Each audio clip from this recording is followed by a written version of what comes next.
canal Segredos do Mundo. Hoje nós estamos com a presença do André Marcelino.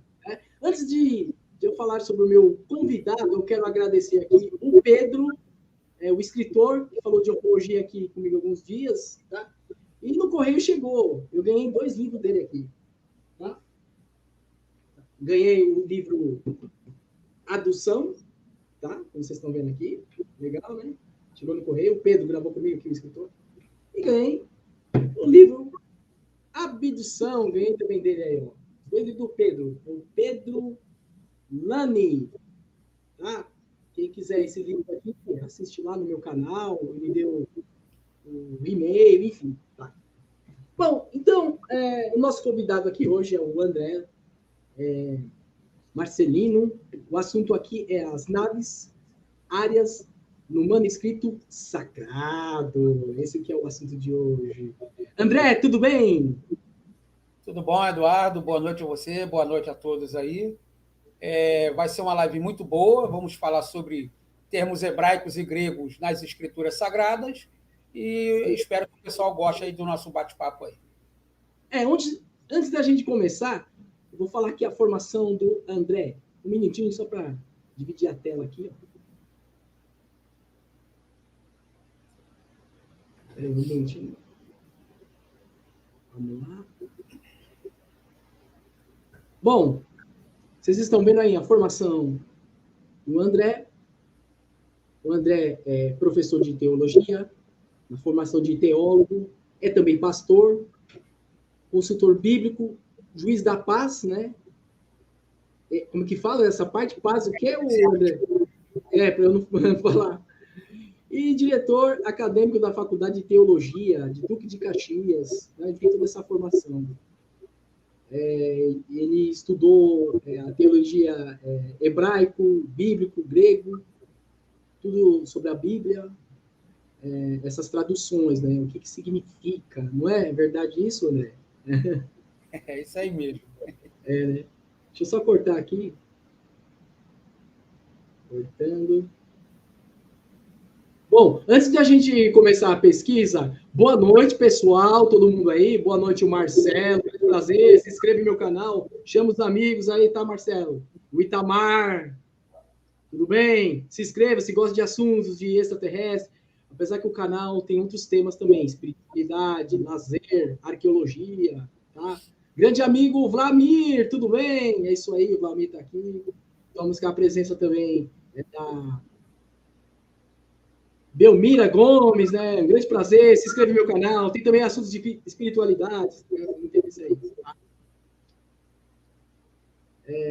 Vamos lá. André, me fala, como você teve, como que eu posso dizer, esse intuito de gostar da ufologia? Uma pergunta interessante, porque, na verdade, quando eu me formei na área de teologia, que eu fazia seminário, Sim. Eu tinha o interesse de estudar a ufologia. Mas houve uma matéria dentro do seminário chamada hermenêutica, que é a ciência da interpretação das escrituras. Interessante. E um dos professores de hermenêutica, que é o doutor pastor Eduardo Vigil, ele me introduziu através da ufologia, mostrando que dentro de determinadas passagens bíblicas haveria, sim, intervenções de naves aéreas e de seres de outros planetas. Então, na verdade, estudando esses assuntos através da hermenêutica, eu passei, então, a gostar da ufologia. E logo depois me interessei por uma matéria chamada exegese. A exegese é a arte da ciência da interpretação dos textos sagrados, no caso, o hebraico para o Antigo Testamento e o grego para o Novo Testamento. Então, eu vi que certas palavras, tanto no hebraico para o Antigo Testamento e o grego para o Novo Testamento, realmente batia com tudo aquilo que ele estava falando. E, além do mais, ainda eu descobri muitas coisas ainda que hoje, sendo consultor bíblico dele, particular, e de outros pastores, tenho agregado esses conhecimentos através das escrituras, dos textos antigos, afirmando claramente que houve, em várias passagens bíblicas, intervenção de outros seres de outros planetas também. Sim. Muito legal isso, né? Então, nós vamos começar, então? Sim, vamos lá. Ó, você está lembrado naquela lá, mas antes de perguntar essa, eu quero saber a visão do grego. O que nós podemos dizer nessa visão do grego? Vamos lá. Os primeiros textos a serem escritos são os textos em sumério. Tá? Sim. Depois ele vem os assírios, aparecem então os babilônicos com o árabe, que você conhece os persas. O grego ele aparece no ano 300, com a Septuaginta. Sim. Tá? E como ela é uma cópia do texto original hebraico, então era óbvio que ela manteve então todos os textos em hebraico também. Eu tenho alguns rascunhos que eu fiz aqui, tá? Sim.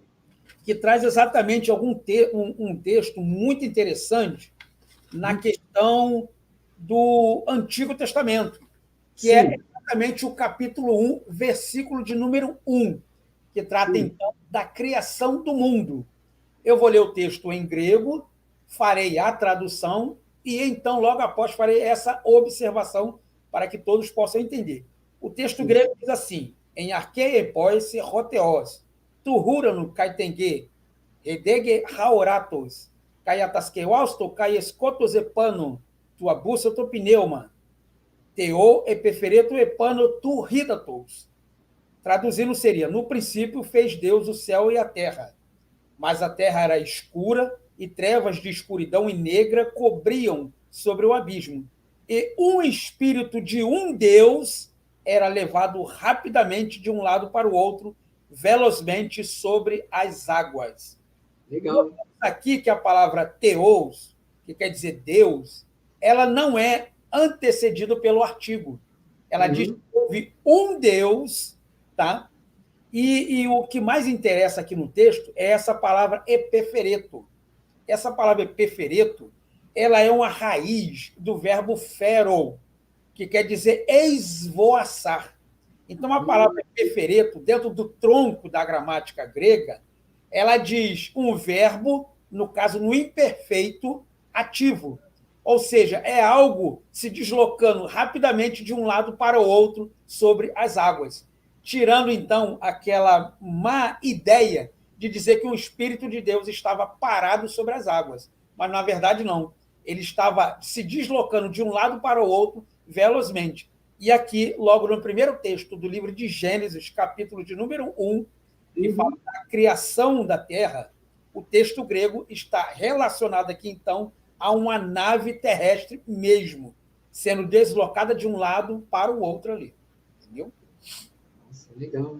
Muito legal isso aí. Bom, o que é o aramaico? Vamos lá. O aramaico, ele aparece lá no livro de Daniel, tá? Lá no ano mais ou menos 225, 235, mais ou menos nessa época aí. Sim. Ele é um dos primeiros idiomas, logo após os sumérios e os babilônicos. Então, na verdade, o aramaico, ele antecede o hebraico. Ele é uma língua semita, que vem de Sem, um dos filhos de Noa, quando ele se desloca daquela terra dele para um outro lugar ao qual ele vai formar a família dele. Então, ali, então, surge então, o aramaico. E é essa mesma língua que Jesus falava no Novo Testamento também. Tá? Então, ele é anterior ao hebraico. É como você conhece o árabe hoje, mas um pouco mais moderno. Entendeu? Olha, isso é muito legal. Vamos à próxima, então? Sim, vamos lá. Que coisas pode acrescentar a Bíblia para provar realmente se tem a ver com um fenômeno ufológico, né? Vamos lá. O que a gente tem que entender nas Escrituras são que todas as coisas que são reveladas, elas, na verdade, ela não desmerece o texto bíblico. Muito pelo contrário. Ela nos traz uma visão muito melhor e mais ampla do que tudo aquilo que tem acontecido no texto bíblico. Como, por exemplo, eu tenho uma relação aqui de algumas passagens bíblicas e de alguns termos em hebraico, que eu estarei lendo para vocês, que são termos que você não conhece e não vê dentro das Escrituras. Como, por exemplo, se você procurar disco voador, no hebraico, você não vai achar essa palavra disco voador. Porque, na verdade, a palavra disco voador é uma palavra portuguesa. Ela não é hebraica. Mas existe uma palavra hebraica que é similar ao disco voador. Entendeu? Sim. Então, por isso que é difícil você dizer assim, olha, eu não consigo achar disco voador, olha, eu não consigo achar nave dentro das escrituras, porque, na verdade, são outras palavras similares a elas. E nós temos que entender uma coisa seguinte, todos os escritores da Bíblia não eram jornalistas, não eram pesquisadores e não eram acadêmicos. Ou seja, eles descreviam aquilo que eles viam. Como, por exemplo, hoje, se você for lá na selva e pegar um índio e levar ele para a cidade grande, mostrar ele toda aquela cidade grande, e você se deslocar ele novamente para a selva e pedir a ele para contar às pessoas o que ele viu, ele não vai dizer que, quando ele entrou no shopping, ele viu uma escada rolante. Ele não vai dizer para o pessoal que ele viu uma escada rolante. De uma forma diferente. Quando ele estacionou o carro lá no estacionamento, que ele adentrou dentro da porta, existe um sensor de presença ali que, quando um determinado distância que ele tem desse sensor, aquela porta abre sozinha. Então, ele, dentro da cabeça dele, dentro da inteligência dele, que ele mora lá na selva, ele vai descrever alguma coisa parecida exatamente com aquela, para ele entender do que ele realmente viu dentro da cidade grande. Então, nos textos hebraicos acontece a mesma coisa. Uma dessas palavras é a palavra ofan. Ofan vem do texto massorético faltz e vem do texto judaico ofan. Ele é um substantivo masculino singular, que ele quer dizer um fuso, qualquer objeto que se mova, um fuso que rode sobre si mesmo, uma roda, um funil ou um parafuso. Nós temos essa mesma palavra sendo usada com outra tradução. Ofan é um substantivo com escrita defectiva, de uma raiz desusada, que significa revolver, voltar, rotação, girar algo em si mesmo. Nós temos a palavra arba, que ela quer dizer locuche, que do judaico é um substantivo masculino que tem a definição de um gafanhoto. Isso é muito interessante, porque quando lemos os textos gregos, quando diz que João Batista se alimentava de mel silvestre e de gafanhotos, há um erro de tradução ali. Por quê? Sim. Porque no deserto não existe folhagem. Não havendo folhagem, não pode ter gafanhoto, porque gafanhoto se alimenta exatamente de folhagem. Exatamente. Então, a palavra ali é arba, tá? Que quer dizer um veículo aéreo, pois se tratava... Nossa, muito interessante, hein? No Novo Testamento foi interpretado como gafanhoto, o que não deixa de ser outro erro de interpretação, pois no deserto não existe folhagem. Então, se não há folhagem nos desertos, como pode haver gafanhoto? Os aparelhos e seres celestes aparecem nos textos sagrados com a terminação rabi, rave e rafi. E esta mesma palavra está, nesse caso, traduzida como urubus, que levavam comida para o profeta Elias, o profeta do Antigo Testamento, pois designava um termo aparelho aéreo. O termo também pode ser traduzido como grade, janela de grade, chuva, pode ser chaminé, coisa redonda, orbitado, pode ser olhos, furo ocular, e também pode ser usado no substantivo feminino como nave, barco, botel, batel, aparelho de navegação. Então, nós vemos aqui que, na verdade, nós não temos o termo disco voador, mas nós temos um termo que se assemelha a ele. Ou seja, quando ele via o urubu, na verdade, ele entendia aquilo ali como uma nave, porque era parecido com uma nave. Então, era aquela nave que trazia alimento para o profeta. Não que a nave seria o urubu, a ave, mas uma assimilação de que a nave voava como urubu, então ele assimilou aquilo ali que seria como se fosse uma ave de rapina, que, na verdade, era uma máquina aérea. Aérea. Nossa, olha, eu gosto muito dessas coisas assim que envolvem antiguidade, né? A Bíblia, uma das pesquisadoras lá do alienígena do passado, ela falou que... Mas eu acho que eles estão bem mais, porque um planeta que tem 4 bilhões de anos, ela falou que os extraterrestres estão mais na Terra de 230 bilhões de anos, né? Eu acho que isso é bem mais, né?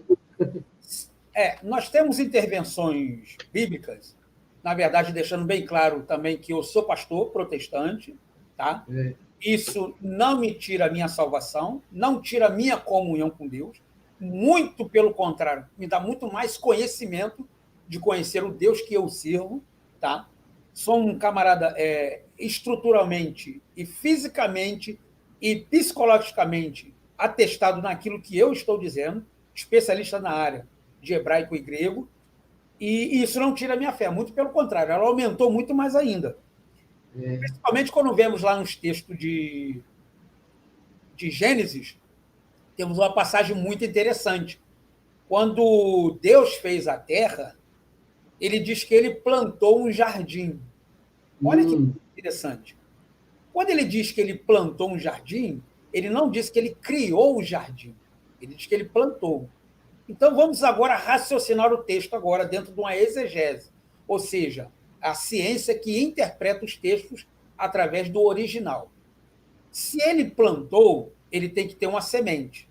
Se ele tem uma semente, ele tem que ter um fruto para se retirar essa semente. Se ele tem esse fruto, ele tem que ter uma árvore. Dentro dessa árvore, ele tem que ter os 4 elementos da natureza: primavera, verão, outono e inverno, para que essa árvore seja frutífera. Verdade.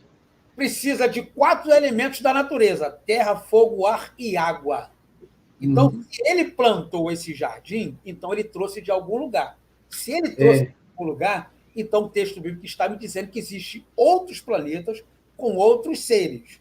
Eu não posso afirmar que sejam iguais a nós, mas no próprio livro texto de Gênesis, quando diz lá na destruição de Sodoma e Gomorra, Abraão viu 3 anjos e eles comeram com ele.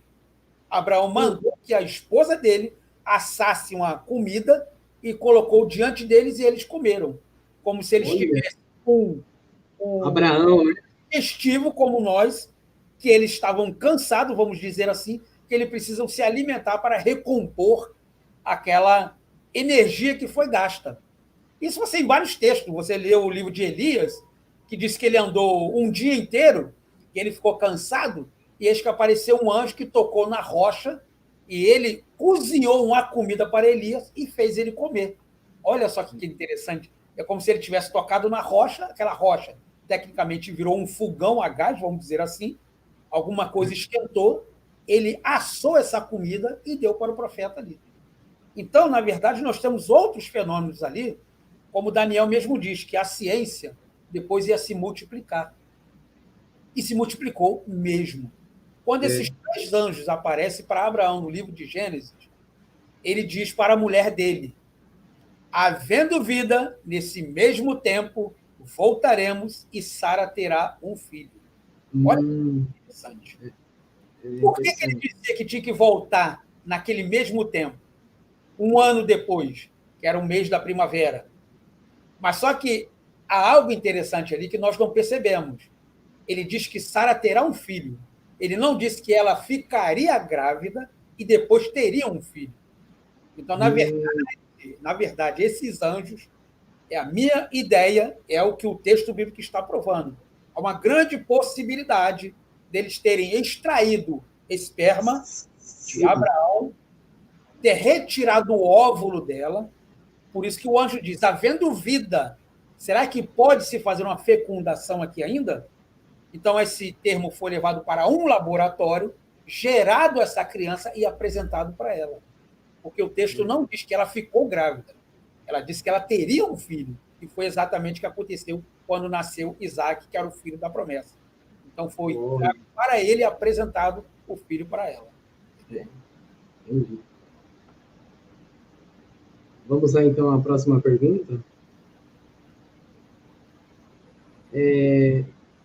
Deixa eu ver aqui. Essa parte aí, o que estava escrito na visão de Ezequiel? Tá, vamos lá. Como nós acabamos de dizer aqui, nós não vamos achar essa palavra disco voador. Né? É óbvio que essa é uma palavra ela é nova. Sim. O que nós precisamos entender também é tirar essa ideia de que nós carregamos já há muito tempo, como, por exemplo, eu vou dar aqui 2 exemplos aqui muito simples, que Sim. quando a mente é trabalhada dessa forma, trabalhada de uma forma errada, nós não conseguimos entender e enxergar o que está ao nosso redor. Como, por Sim. exemplo, assim, se eu disser para os nossos ouvintes agora que Jesus era um extraterrestre, alguns aí vão se assustar. Ah, mas quer dizer que Jesus era um ET? Né? Bom, temos que Sim. analisar o seguinte: extraterrestre, extra quer dizer fora, terrestre quer dizer terra. Então, Sim. é fora da terra. E Jesus especificou isso muito bem quando disse para os seus discípulos: vós sois aqui de baixo, eu sou lá de cima. Vós sois deste mundo, eu deste mundo não sou. Então, Jesus era um extraterrestre. Ele era o que? Ele era fora da terra. Então, nós, quando falamos de extraterrestre, nós temos aquele conceito de achar que é o ET de Varginha, com aquela cabeça grande, com aqueles olhos esbugalhados, com as mãos muito compridas. Então, essa questão de tradução errada, ela se vem se Sim. arrastando há muitos anos. Tá? Como dizemos assim também na questão de dizer que Moisés acendia a vela e fazia despacho. Eu fiz um escândalo enorme quando dei uma aula sobre manuscritologia, no seminário, e eu Sim. falei para os meus alunos que Moisés acendia a vela e fazia despacho. Nossa, o pessoal ficou impressionado. Que é isso, pastor? O senhor dizer para a gente que Moisés era um macumbeiro? Ele fazia despacho, acendia a vela? Não pode. Então, eu deixei o pessoal. Nossa! Eu falei, agora eu posso interpretar o texto, já que estamos falando de hermenêutica, que é a ciência da interpretação bíblica. A palavra despacho vem da palavra despachar, despachante. O que o despachante faz com o motorista do ônibus? Ele despacha o ônibus e manda embora. Então, Moisés, uma vez por ano, ele levava um bode chamado Azazel, tá? Orava sobre o bode, sobre o pecado do povo de Israel. Então, as mãos deles eram colocadas sobre o bode e ele despachava para o deserto, mandava o bode embora, como se estivesse falando assim: ó, pega os pecados do povo de Israel e leva para longe. É um Sim. conceito que ele tinha. Então, Um Moisés conceito. despacho. E ele Despacho. acendia a vela, que na verdade era o candelabro de 7 pontas, que era colocado no tabernáculo. Essas 7 pontas, a cada dia antes do Shabat, ele acendia uma vela daquela. Na 7ª vela que ele acendia, representava que o Senhor estava ali, porque representava o número 7. Ele não tinha luz elétrica como nós temos hoje. Então, ele tinha que acender a vela. Ah, então agora você vai entender que Moisés acendia a vela, porque não existia luz elétrica dentro do tabernáculo, e ele fazia despacho. Uma vez por ano, ele colocava o pecado do povo sobre o bode e despachava para o deserto, como se estivesse pensando que o bode estava levando o pecado do povo. E o que Sim. aconteceu com Ezequiel não foi diferente. Tá? Ezequiel realmente viu, e eu tenho aqui o termo hebraico chamado galgal, que ele é um substantivo masculino singular, que tem como definição algo girador, como uma manivela, que era usado Sim. nos poços para se buscar água subindo um balde.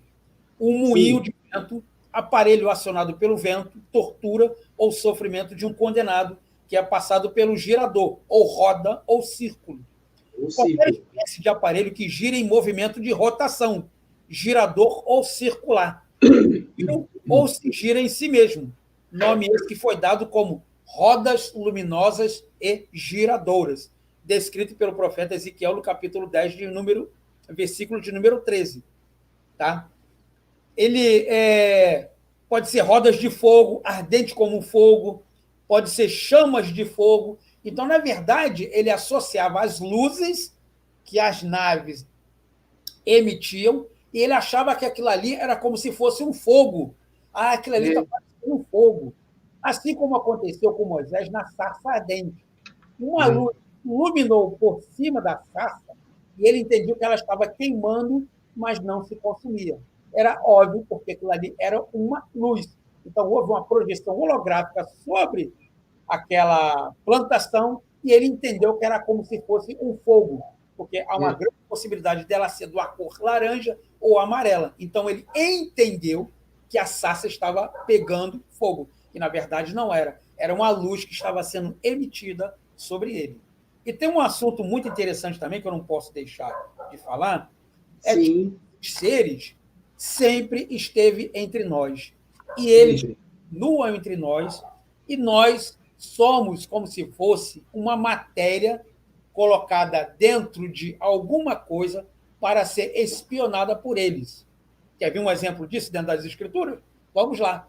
O texto de Gênesis diz que o Senhor apareceu para Adão Sim. e disse assim: Adão, Adão, onde estás? Ele diz: vi o ruído da tua nave vindo sobre mim, e depois ouvi a tua voz e me escondi. Ele diz: o Senhor passeava sobre o jardim ao frescor do dia, sempre à tarde. Quando ele diz passeava, você usa a palavra hebraica halar. A palavra halar quer dizer caminhar, se deslocar para frente ou andar. Então aquela nave vinha andando e ele entendia que o Senhor estava andando, como se estivesse caminhando, mas na verdade ela estava sobrevoando. E uma Sim. voz disse para ele: Adão, Adão, onde estás? Então, novamente, é que nós entendemos que há um sistema de som dentro dessas naves, altamente inteligente, que se comunicava com o homem através dela. E deixo bem claro aqui, com todas as letras, que não era telepatia, era falado de boca. De E esse boca. você vê lá no livro de Êxodo, Uau. que é o livro de Shemot, capítulo 32 ou 33, Sim. diz que uma nave desceu no Monte Sinai e o monte fumegava. E Deus falava com o povo. E o povo via e ouvia o Senhor dos Exércitos falar com ele. Então, na verdade, temos aí um sistema de som, ou seja, uma tecnologia altamente avançada, Avançada, né? realmente está entre nós ali. E quanto ao rastreio, que nós estamos sendo filmados, eu vou contar um caso das Escrituras e vou contar um testemunho muito rápido que aconteceu comigo também, muito parecido com ela. Eu Olha. lembro, acho que é no livro de Amós ou no livro de Oséias, o profeta descreve um monte de ferro, uma montanha de ferro. E o mensageiro diz para o profeta: o que vês? E ele diz: Sim. eu vi um monte de metal. Ele não diz que viu um monte de pedra. Ele descreve aquilo ali como uma montanha, por isso que ele chama aquela nave de monte. E ele descreve que é metal porque ela realmente era física. E dentro dela sai 3 cavalos. Um vai para o norte, outro vai para o sul e uma outra permanece ali. O que vai para o norte vai para Jerusalém. O que vai para o sul vai para Babilônia, perto do Egito. Quando ele Sim. tem cavalos e carros, ele está usando um meio de transporte da época dele.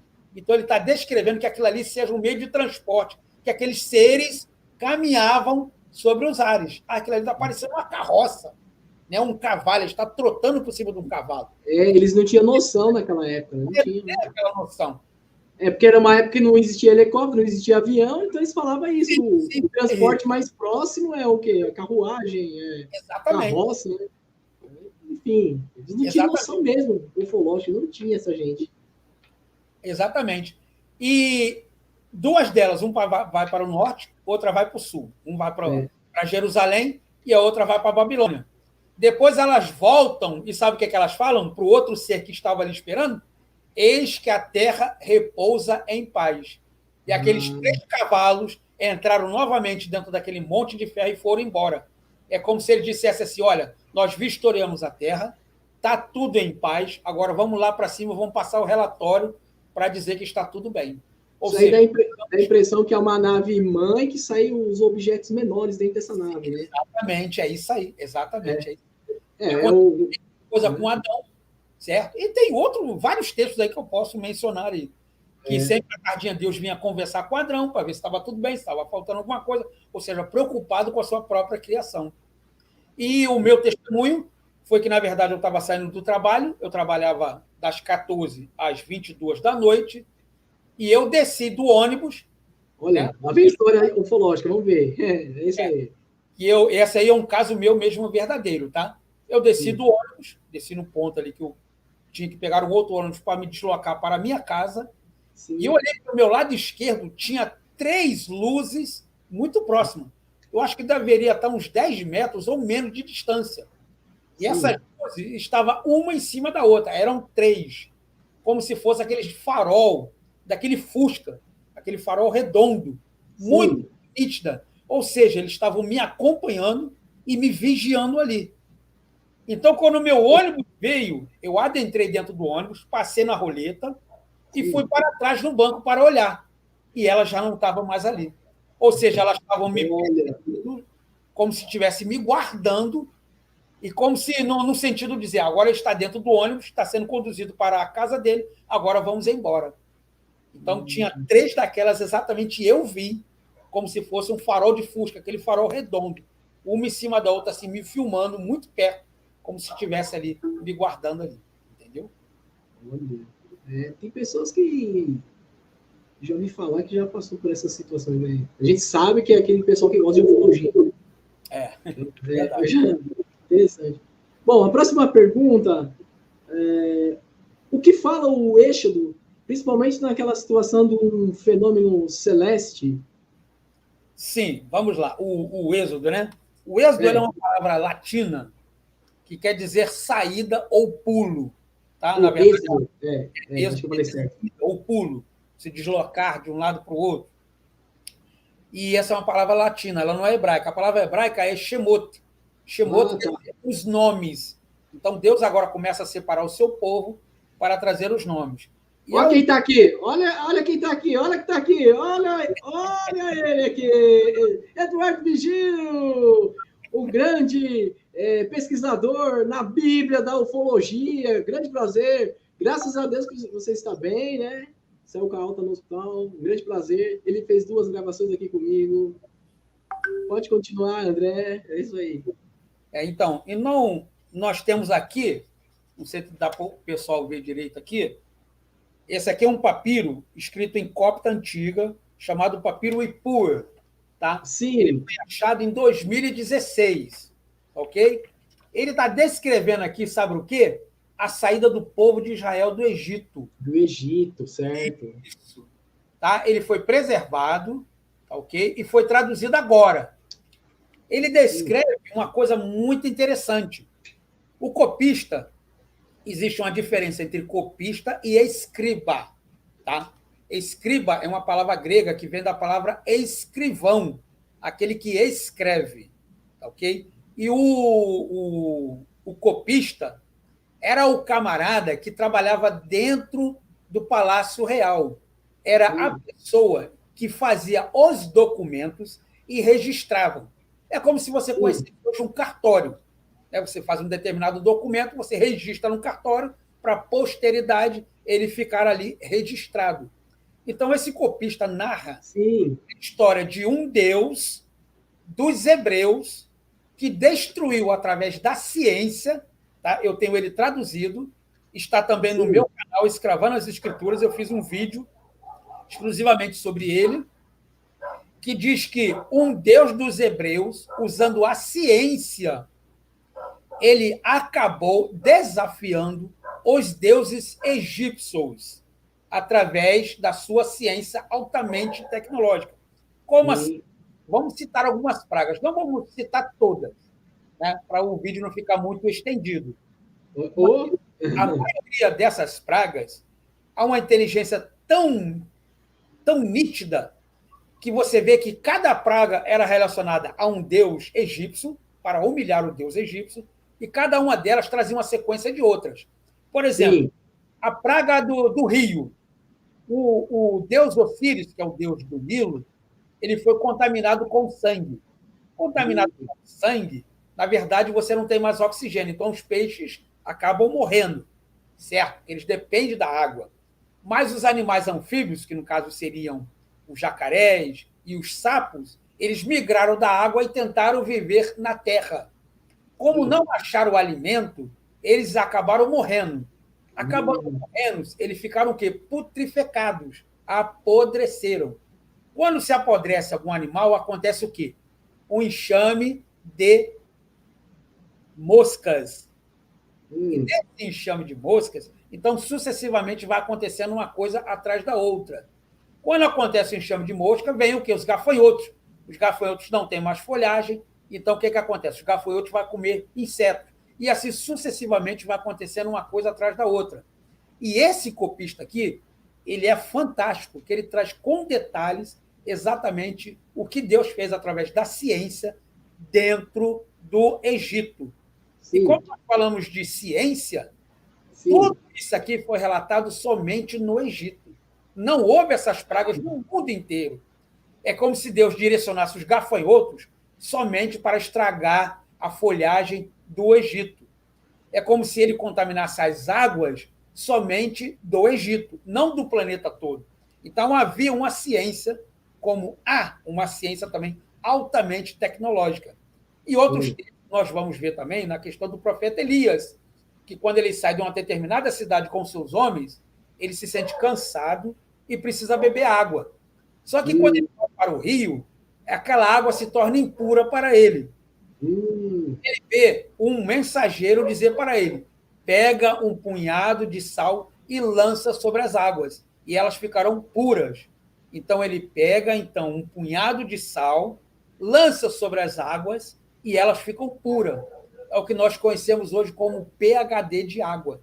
Você põe mais sal, ou mais cloro, ou mais açúcar, para você equilibrar a água e ela se tornar pura. Então, na verdade, estamos falando de mensageiros que são altamente engenheiros na arte da ciência, como aconteceu também com Moisés, que no livro de Atos dos Apóstolos diz que Moisés foi instruído na ciência e na cultura dos egípcios, e nós temos José, que também era o deus da matemática, o Tote, Tutmoses. Tote, ou Tutmoses, era o senhor da matemática e da ciência, que no caso era a figura de José. O que você achou interessante nisso aí? Tutmoses, e nós temos também Amenócens. Amenócens é a mesma palavra hebraica de Moses. Então, na verdade, era a figura de Moisés ali, através dos deuses egípcios, porque Moisés conhecia a ciência e a arte dos egípcios ali. Entendeu? Era como se fosse o ser encarnado na terra ali, na figura dele. Entendeu? Entendi. Muito interessante. Então, vamos para a próxima pergunta? Eu acho que essa daqui talvez não é muito necessária. Seria, você já falou dos gafanhotos, né? Se quiser, posso pular para a próxima? Oi? Essa daqui você falou mais ou menos dos gafanhotos. O que podemos dizer em relação aos gafanhotos? Acho que você já falou, né? Embora eu elaborei. Os gafanhotos são as máquinas aéreas, isso, exatamente. É um erro de tradução, né? Hoje, você pega muitos comentários bíblicos, principalmente do Novo Testamento. Sim. O Testamento foi escrito em grego, dizer que ele realmente se alimentava de gafanhotos que são comestíveis, né? Mas você para pensar assim o seguinte: existe gafanhoto na Ásia, que no caso seria em Jerusalém, assim como o termo errado da maçã, que na verdade Eva comeu a maçã e deu para Adão. Então nós temos ali uma tradição que já vem se arrastando lá de longos anos para cá. Mas não houve isso daí, né? É só um símbolo, na verdade. Não houve, né? Sim, claro. Hã? Isso aí mesmo. Símbolo. Até meu amigo fala isso. Existem certas coisas que a gente tem que ter muito cuidado com relação ao que a gente fala, o que a gente vê. Por exemplo, assim, existe uma palavra, né, que eu não sei nem se eu poderia falar aqui, porque não vou usar essa palavra, não. Vou usar uma outra. Porque às vezes no canal tem que preservar, né? Essa aí. Vou dizer assim, por exemplo, manga. Eu posso estar falando de manga, uma fruta. Eu posso estar falando de manga da blusa. Da blusa, Se eu colocar um acento, já muda o negócio todo. Se eu boto um acento agudo na última letra, vai ficar mangá. Mangá pode ser aquele desenho japonês, né, que é aquele desenho rabiscado. Agora, se eu levar esse mangá para o Nordeste, é como se fosse uma ofensa. Você está me mangando? Quer dizer, você está me ofendendo? Então, a forma de interpretar, né? Dentro, você já muda todo um sentido de uma palavra. É a forma de interpretar. Dentro do hebraico e do grego, nossa gramática portuguesa diz o seguinte: o que vale é o sujeito, o verbo e o objeto direto. O sujeito é a pessoa. O verbo Sim. é a ação do sujeito. E o objeto direto é para quem está sendo direcionado. No grego e no hebraico já é diferente. É o contexto que vai nos dizer o que é relacionado ao verbo e à pessoa. Já é outra gramática.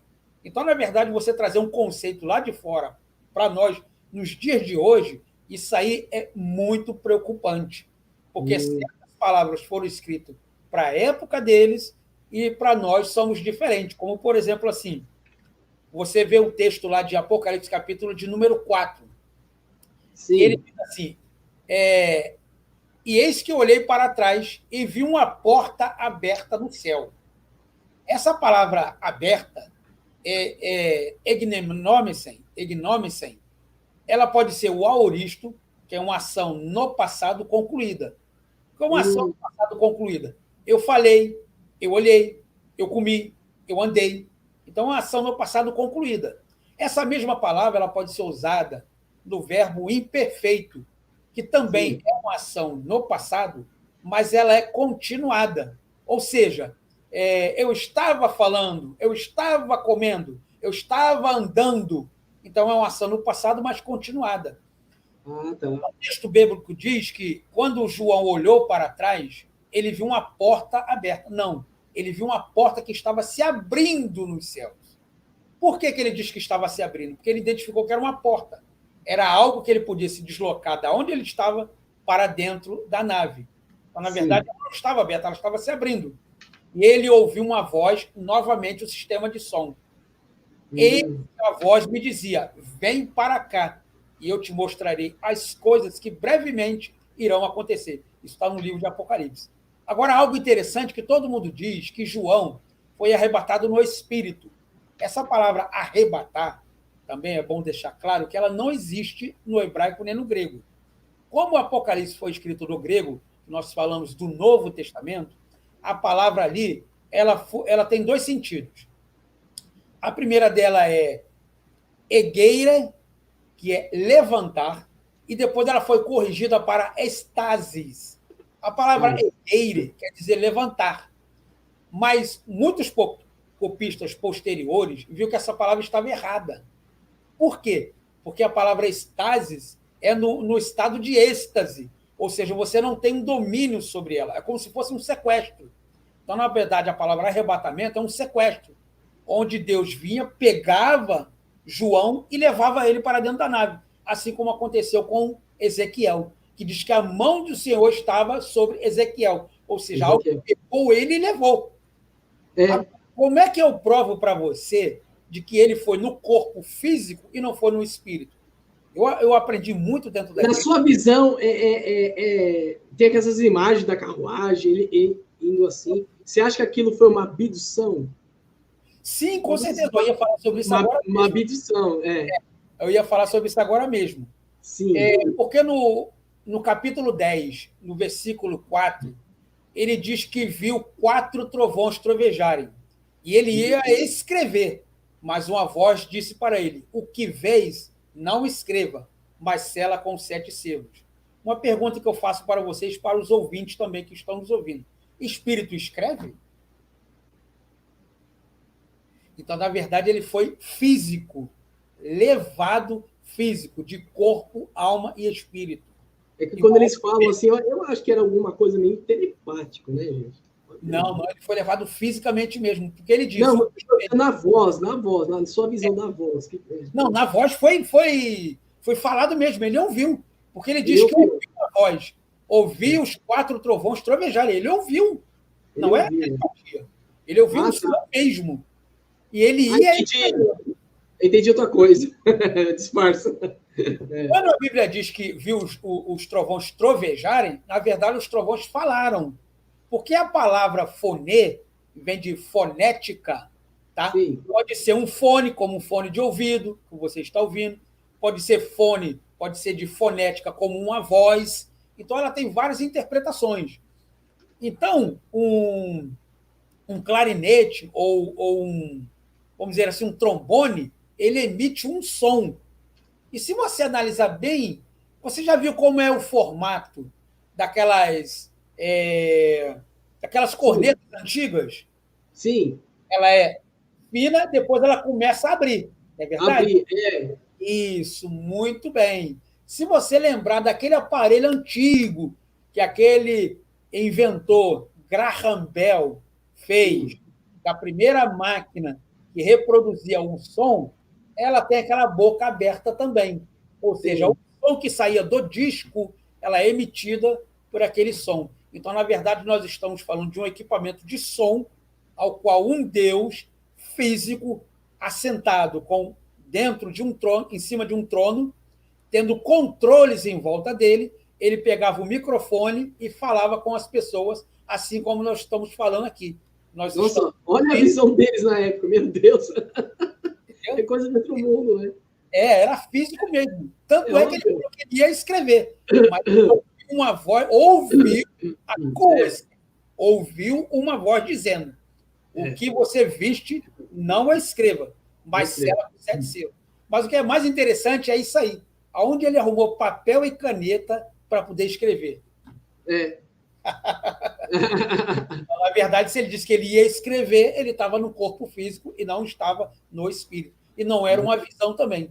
Há uma grande possibilidade, é o que eu estou dizendo, dele ter uma tela muito grande na frente dele e aquela imagem era projetada e ele assistia e ia escrevendo ali a condenação do povo de Israel ao qual Deus ia fazer. Isso é interessante quando você vê no texto de Atos dos Apóstolos, quando Pedro estava esperando que a sogra dele fizesse o jantar, ele estava em cima de uma laje. E, de repente, ele vê um lençol atado com 4 pontas. E esse lençol se abre e aparecem vários animais ali impuros. E uma voz disse para ele, e ele ouve, não telepatia, ele ouve. Mate os animais e come. E aquela passagem apareceu para ele 3 vezes. Então, nós estamos falando de projeção holográfica. Isso é muito claro também no texto de Jesus, quando foi batizado, que diz que uma nuvem o encobriu, certo? Uma porta se abriu e um espírito como uma pomba poderia ser ou pode ser o que nós conhecemos hoje como projeção holográfica. Alguma coisa veio suave sobre ele, que o autor entendeu que aquilo seria uma pomba, suave voando como uma pomba, que era uma projeção holográfica que veio sobre Jesus. E uma voz dos céus foi ouvida: este é o meu filho amado, ao qual eu me orgulho. Então, na verdade, nós não temos projeções dentro das escrituras de telepatia. Nós temos projeções, sim, físicas, onde os profetas e os apóstolos conviviam como nós estamos convivendo assim. Eles viam e ouviam o Senhor dos Exércitos falar com ele. Sim, legal, muito legal isso aí, né?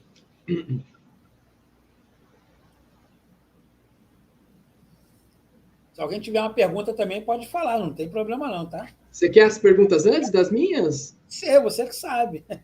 Então, peraí, vamos ver aqui.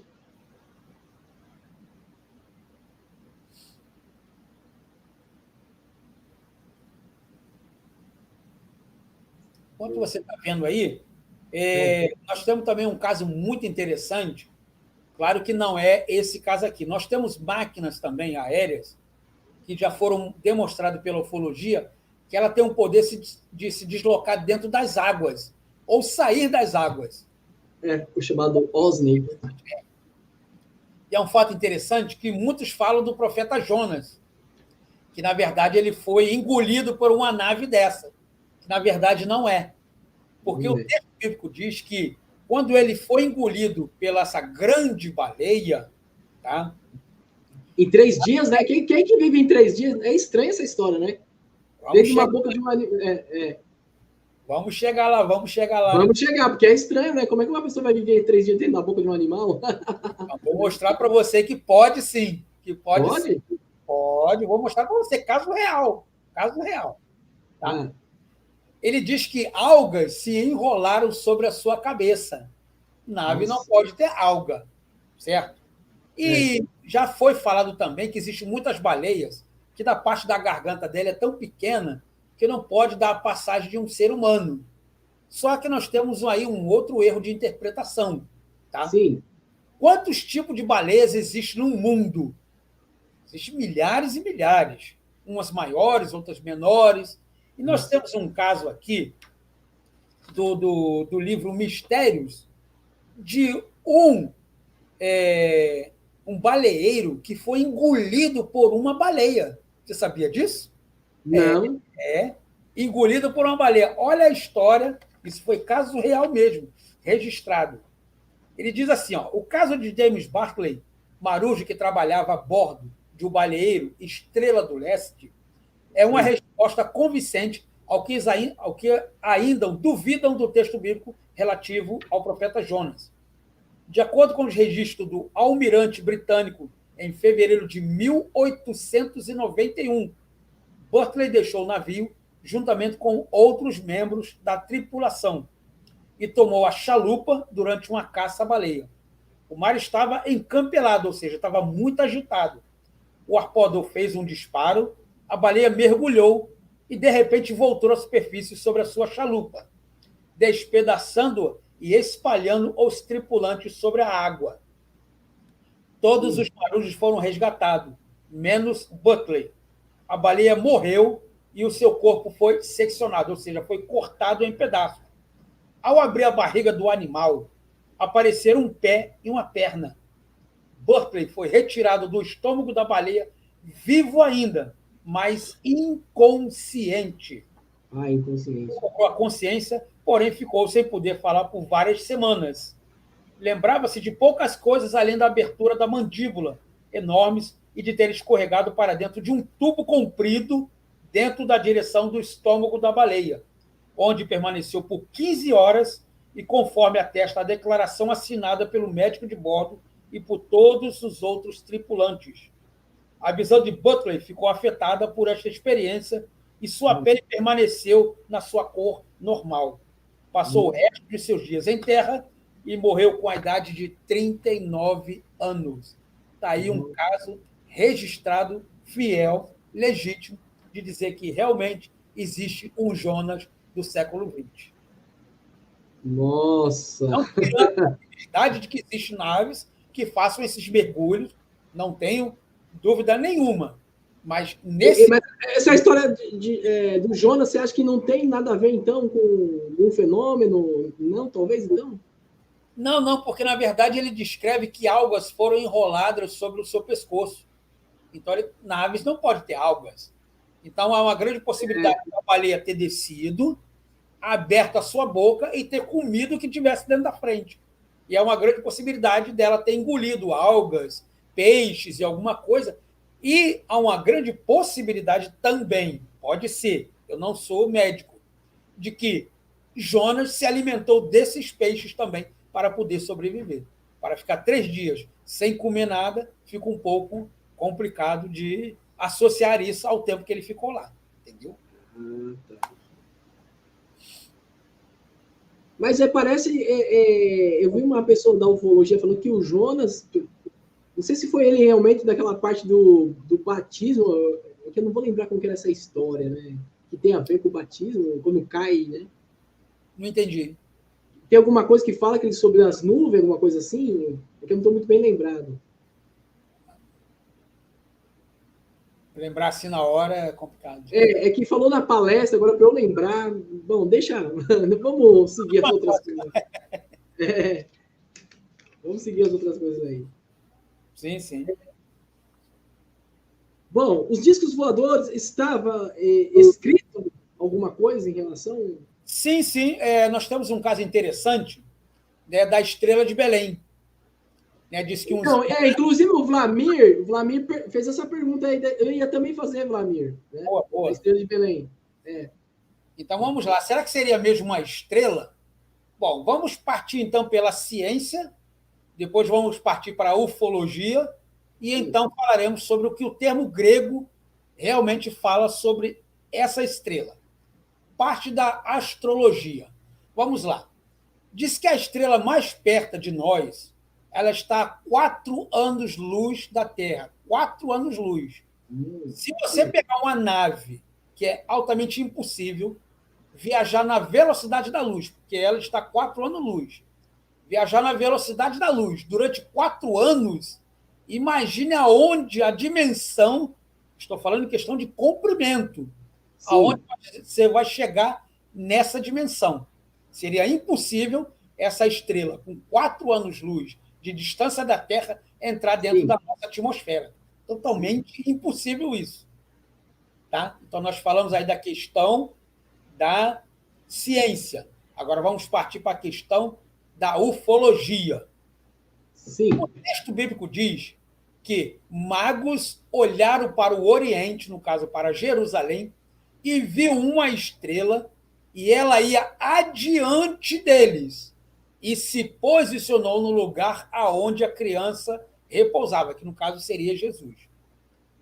A estrela ia adiante, adiante quer dizer na minha frente, ela está adiante de mim. A tela do meu computador está diante de mim, está na minha frente. Então, na verdade, aquela estrela se deslocava e foi exatamente colocada em cima da criança ao qual haveria de nascer. Então, o que você entende disso aí?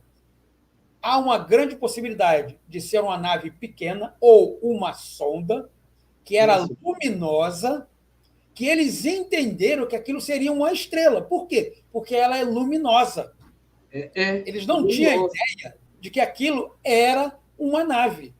Então, novamente, nós entramos aí agora na interpretação.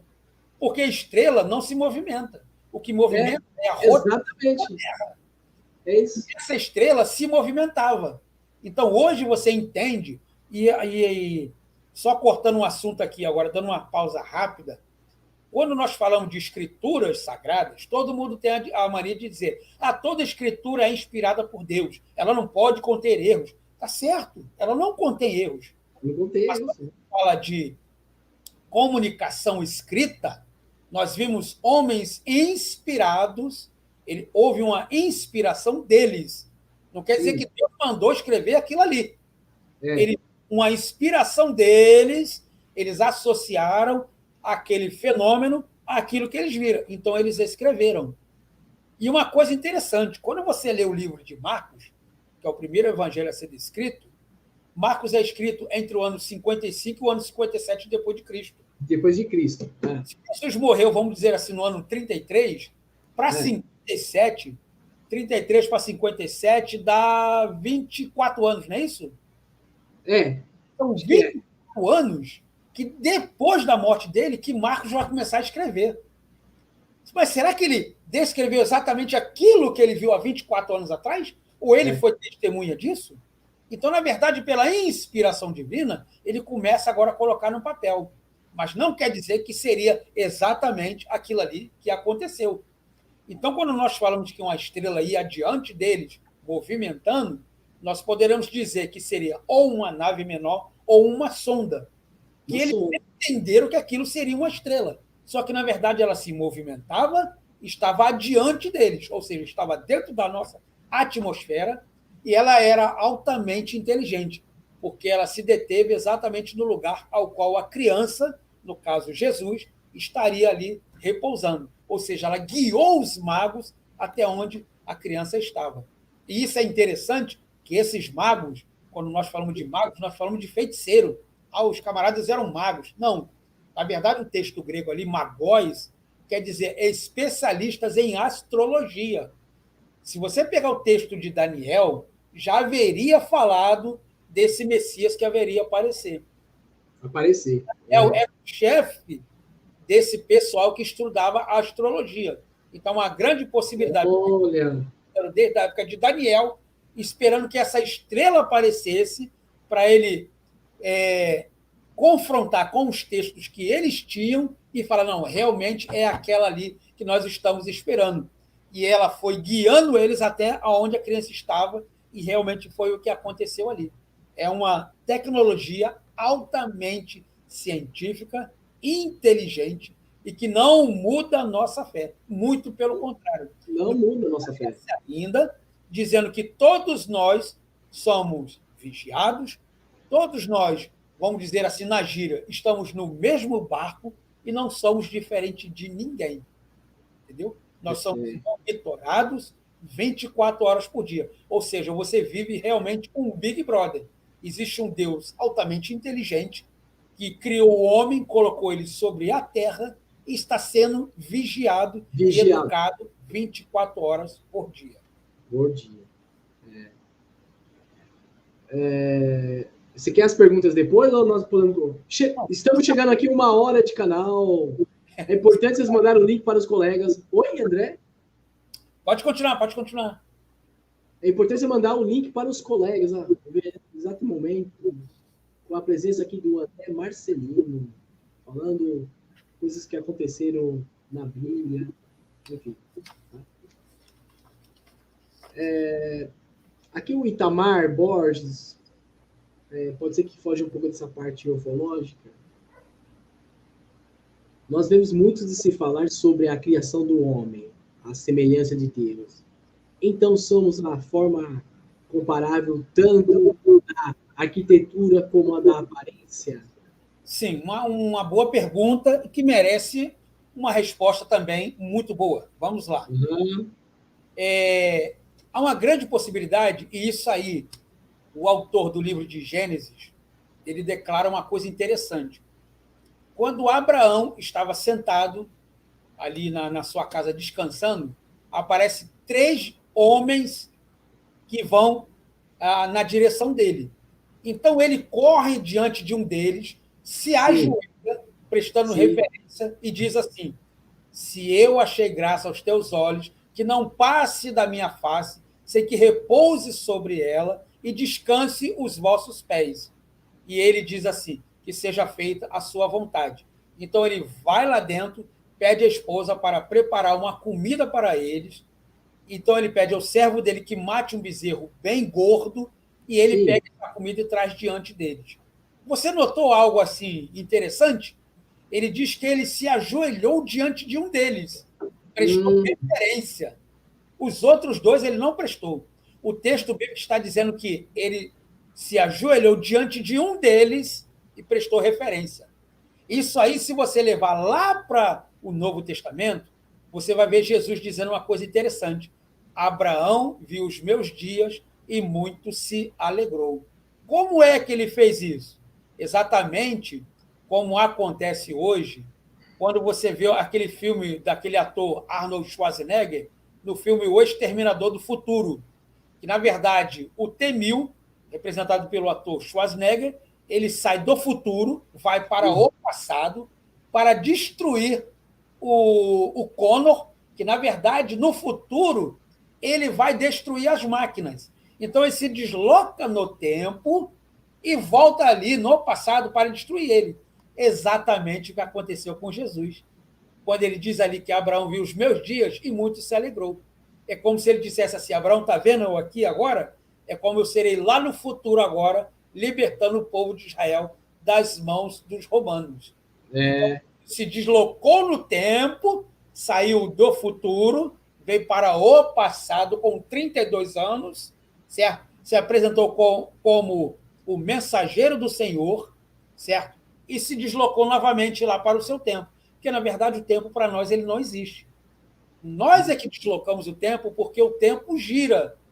Então, você diz que a Terra dá uma volta em si mesma, ela demora 24 horas. Então, você estabeleceu que há 24 horas ali.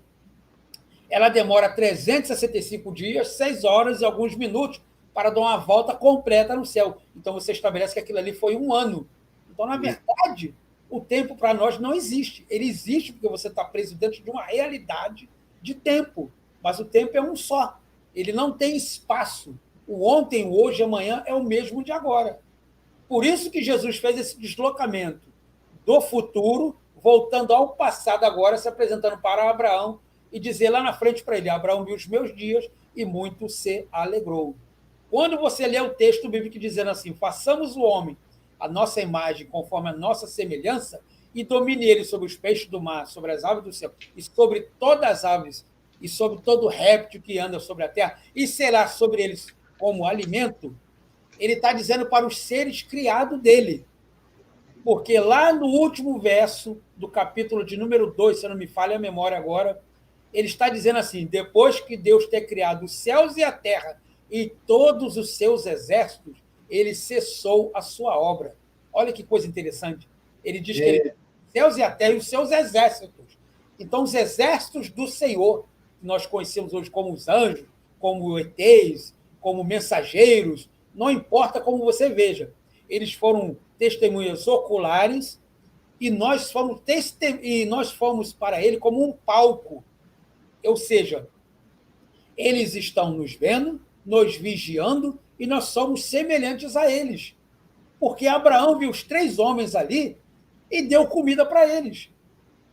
Paulo vai dizer nos seus textos, muitas vezes você recebestes um mensageiro na sua casa sem saber que era enviado do Senhor. Olha que coisa interessante.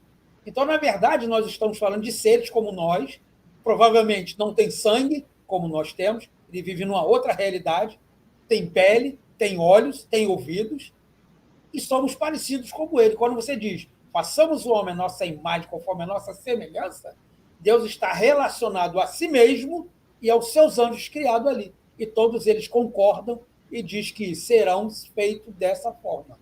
E eles comem e bebem com eles também. Entendeu? Espero ter respondido aí a pergunta do Itamar. Que eu acho interessante que tudo isso possa ser verdade mesmo, que é a forma, na visão deles, né? Por que eu estou dizendo isso?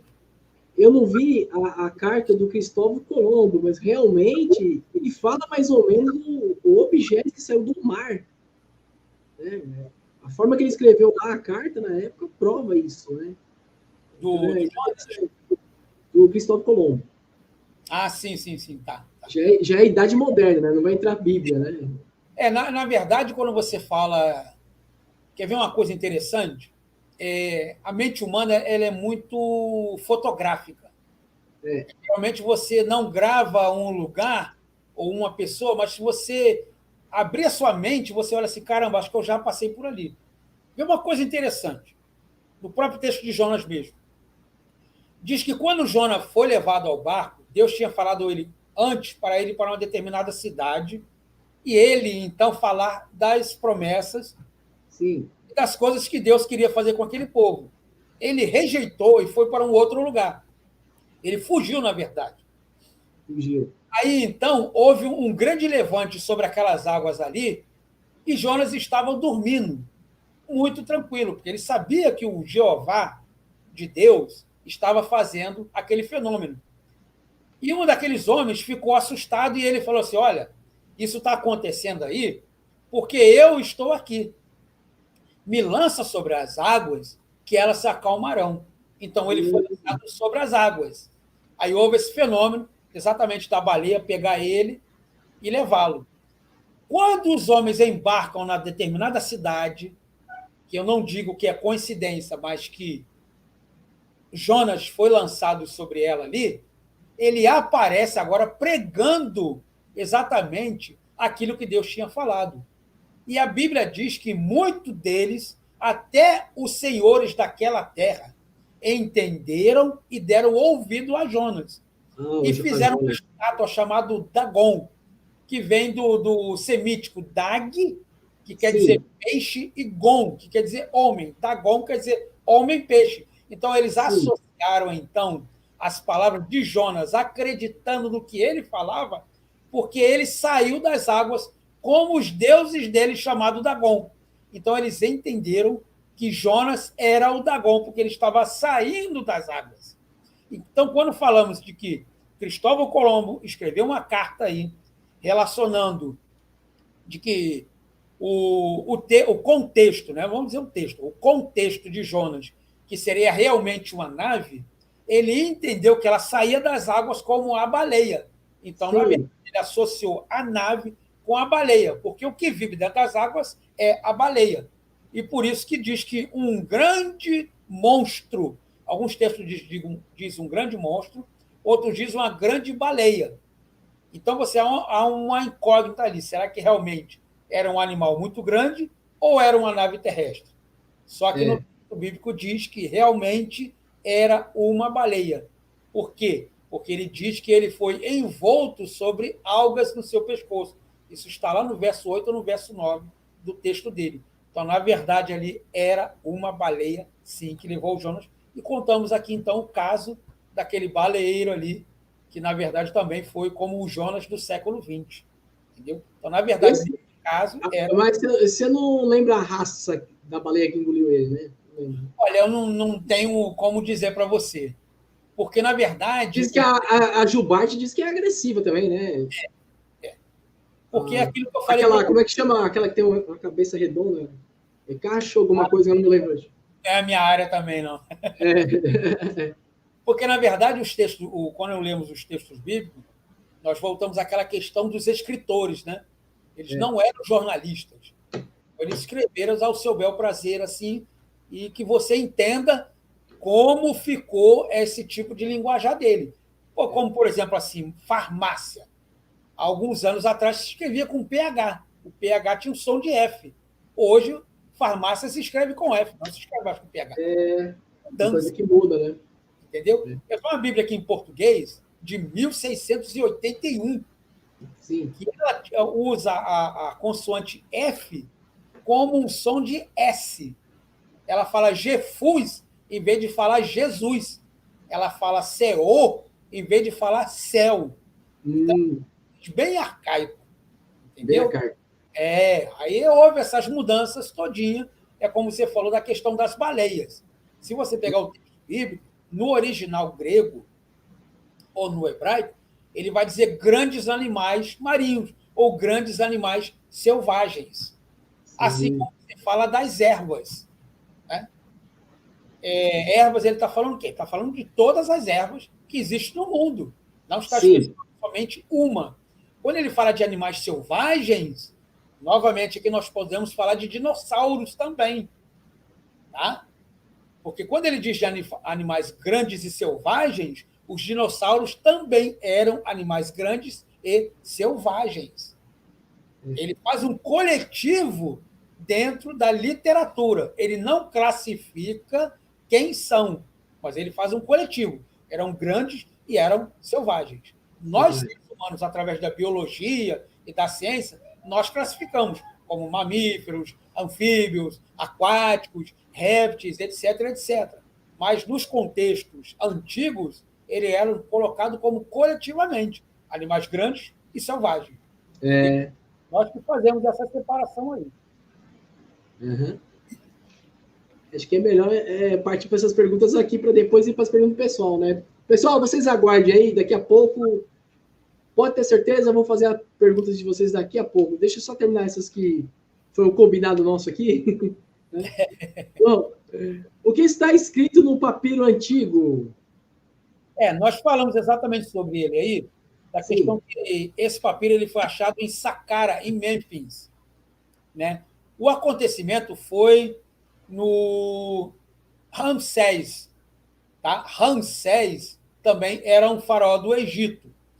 E ele narra que um determinado faraó, ele então confrontou contra o Deus dos egípcios. Quando Moisés chega para ele, ele diz assim: eis que o meu Deus diz assim, largai o meu povo. E ele diz, quem é esse Deus que vem afrontar o faraó? Então, na verdade, quando há essa situação, o copista, então, narra essas histórias desses acontecimentos. E esse papiro, Sim. ele foi achado em Saqqara, em Mênfis, e se eu não me falha a memória, foi numa escavação agora, de 1942. Só que ele ficou muito tempo guardado e um egiptólogo achou ele em 2016. Hoje ele se encontra no Museu da Holanda. Tá? Sim. Vou mostrar ele aqui novamente, que eu não sei se algumas pessoas entraram aí agora e não devem ter visto. Tá? Esse aqui é o papiro que eu estou falando. Ok? Então ele narra que um deus de um determinado povo hebreu, ele acabou com todos os deuses do Egito, que cada praga que haveria era um deus egípcio que era confrontado. E fica bem claro que houve uma ciência altamente tecnológica que, quando a praga dos primogênitos, os magos não conseguiram fazer nada. Eles disseram assim: aí a mão do Deus de Israel. Então, a ciência ela foi confrontada dentro do Egito, assim como os magos, que quando eles faziam a, as pragas, os magos revertiam ou tentavam reverter aquilo ali. Então, os magos usavam da ciência deles e da tecnologia deles, e o Deus de Israel fazia exatamente ao contrário. Como você vê aquela cobra que Moisés pega, então, o cajado, ele lança sobre a terra e ela vira uma cobra. Há uma grande possibilidade daquela cobra ter sido hipnotizada e ela ficou rígida como um cajado, certo? Então, os magos fizeram a mesma coisa. Eles podem ter pegado uma cobra, ter dominado a mente dela, deixado ela rígida e colocado sobre as águas. Está vendo aí? Ó? O que o Deus desses hebreus aí faz, nós também fazemos. Mas só que a cobra de Moisés comeu a cobra dos egípcios. Então. Você tem a ver com o cajado ou não? Sim, sim, sim. Na sua opinião, o cajado era de madeira ou não? Olha, como acabei no hebraico judaico é outra visão, não é? Como nós acabamos de dizer agora, esse cajado especificamente aí, ele poderia ser essa cobra rígida, como nós acabamos de falar. Olha. Ele veio como um cajado porque ele era comprido e Moisés carregava. Vale notar que a figura da serpente no Antigo Egito ela tem um sentido de divindade. Tá? Divindade. Então, ela representa uma divindade. Como, por exemplo, aqui. Eu tenho um anel aqui no meu dedo. Tá? Então, esse anel representa que eu sou um especialista na área de teologia. Então, a pessoa olha para o anel e diz: caramba, aquele camarada, ele é um teólogo, porque o anel descreve que eu sou um teólogo.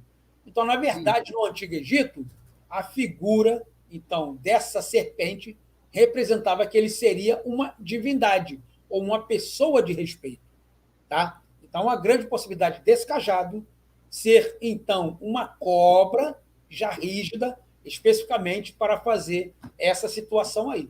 Entendeu? Mas toda vez que os egípcios faziam algo, o Senhor, através da sua ciência, revertia aquela situação. Quando chegou nos primogênitos, na morte dos primogênitos, diz que o anjo da morte veio sobre os primogênitos, aí um desses magos disse que aqui é a mão do Deus dos hebreus e nós não podemos fazer nada. Então, está bem claro que houve uma manipulação alienígena através de uma ciência altamente tecnológica ali. Entendeu? Entendi. Legal. O que podemos dizer do manuscrito, se não me engano, acho que é isso mesmo, do século XIII, né? Tá, vamos lá. O que é um manuscrito? A gente às vezes fala de manuscrito, de papiro, e as pessoas que não têm muita acessibilidade com essa matéria ficam às vezes perguntando: o que é o papiro? Né? O papiro ele vem da palavra papel, que você conhece hoje como papel. Na verdade, é uma entrecasca de uma planta que era cultivada no rio Nilo. Então, eles tiravam aquela casca, raspava com pedra pome ali, colocava ela sobre o sol. Sim. E, através de uma tinta misturada com fuligem, fazia os seus escritos. Então, eles enrolavam aquela planta e colocavam elas como um rolo. Tá? Então, cada rolo daquele tinha um escrito. Era uma forma de você conhecer hoje como um caderno, uma encadernação. Era uma forma arcaica dele, que era na época que eles registravam essas situações, né? Sim. Essas notícias, vamos dizer assim. Então, quando você fala de manuscrito, aí você já entra com a palavra latina. Manus, que quer dizer mão, e scriptus, que quer dizer escrito. Então, quando você fala de manuscrito, quer dizer escrito à mão. Hoje você tem um computador, hoje você digita, mas você, quando falava na época dos egípcios, até uma bobeira e uma bobagem fala isso, que não existia computador. Então, eles escreviam à mão. Hoje você faz cópias, né? Você faz livros, como tem aqui atrás de mim uma biblioteca. Na época deles, vários rolos deles eram uma biblioteca. Tá?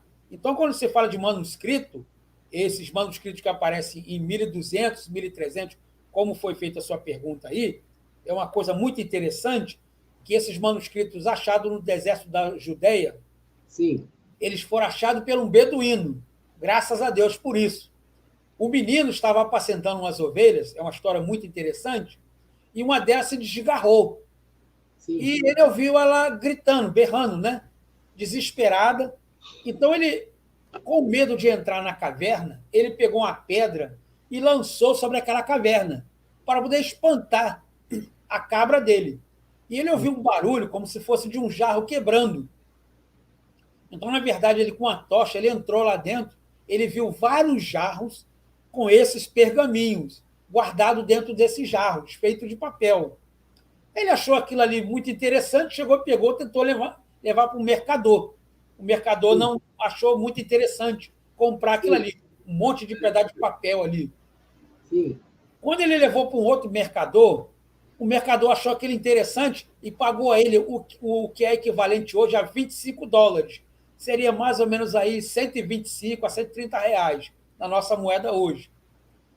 E apareceu, então, muitos anos depois, um egiptólogo que olhou aqueles papéis e achou muito interessante. E ele levou. Quando ele levou para fazer essas traduções, ele viu que falava-se de um paleo-hebraico, que é um sistema de escrita depois dos sumérios, tá? Que é um hebraico bem arcaico. E ele começou a descobrir que aquilo ali falava de um profeta chamado profeta Isaías. Isaías, a Bíblia fala, né? Também. Então, ele hoje está preservado no Museu de Israel, tá? Ele data de 1300 a.C., está muito bem preservado.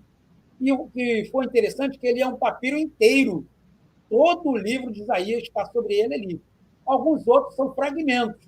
Por que fragmentos? Porque quando você ia manuseando com a mão, daqui a pouco ele ia começando a se deteriorar, ia se rasgar.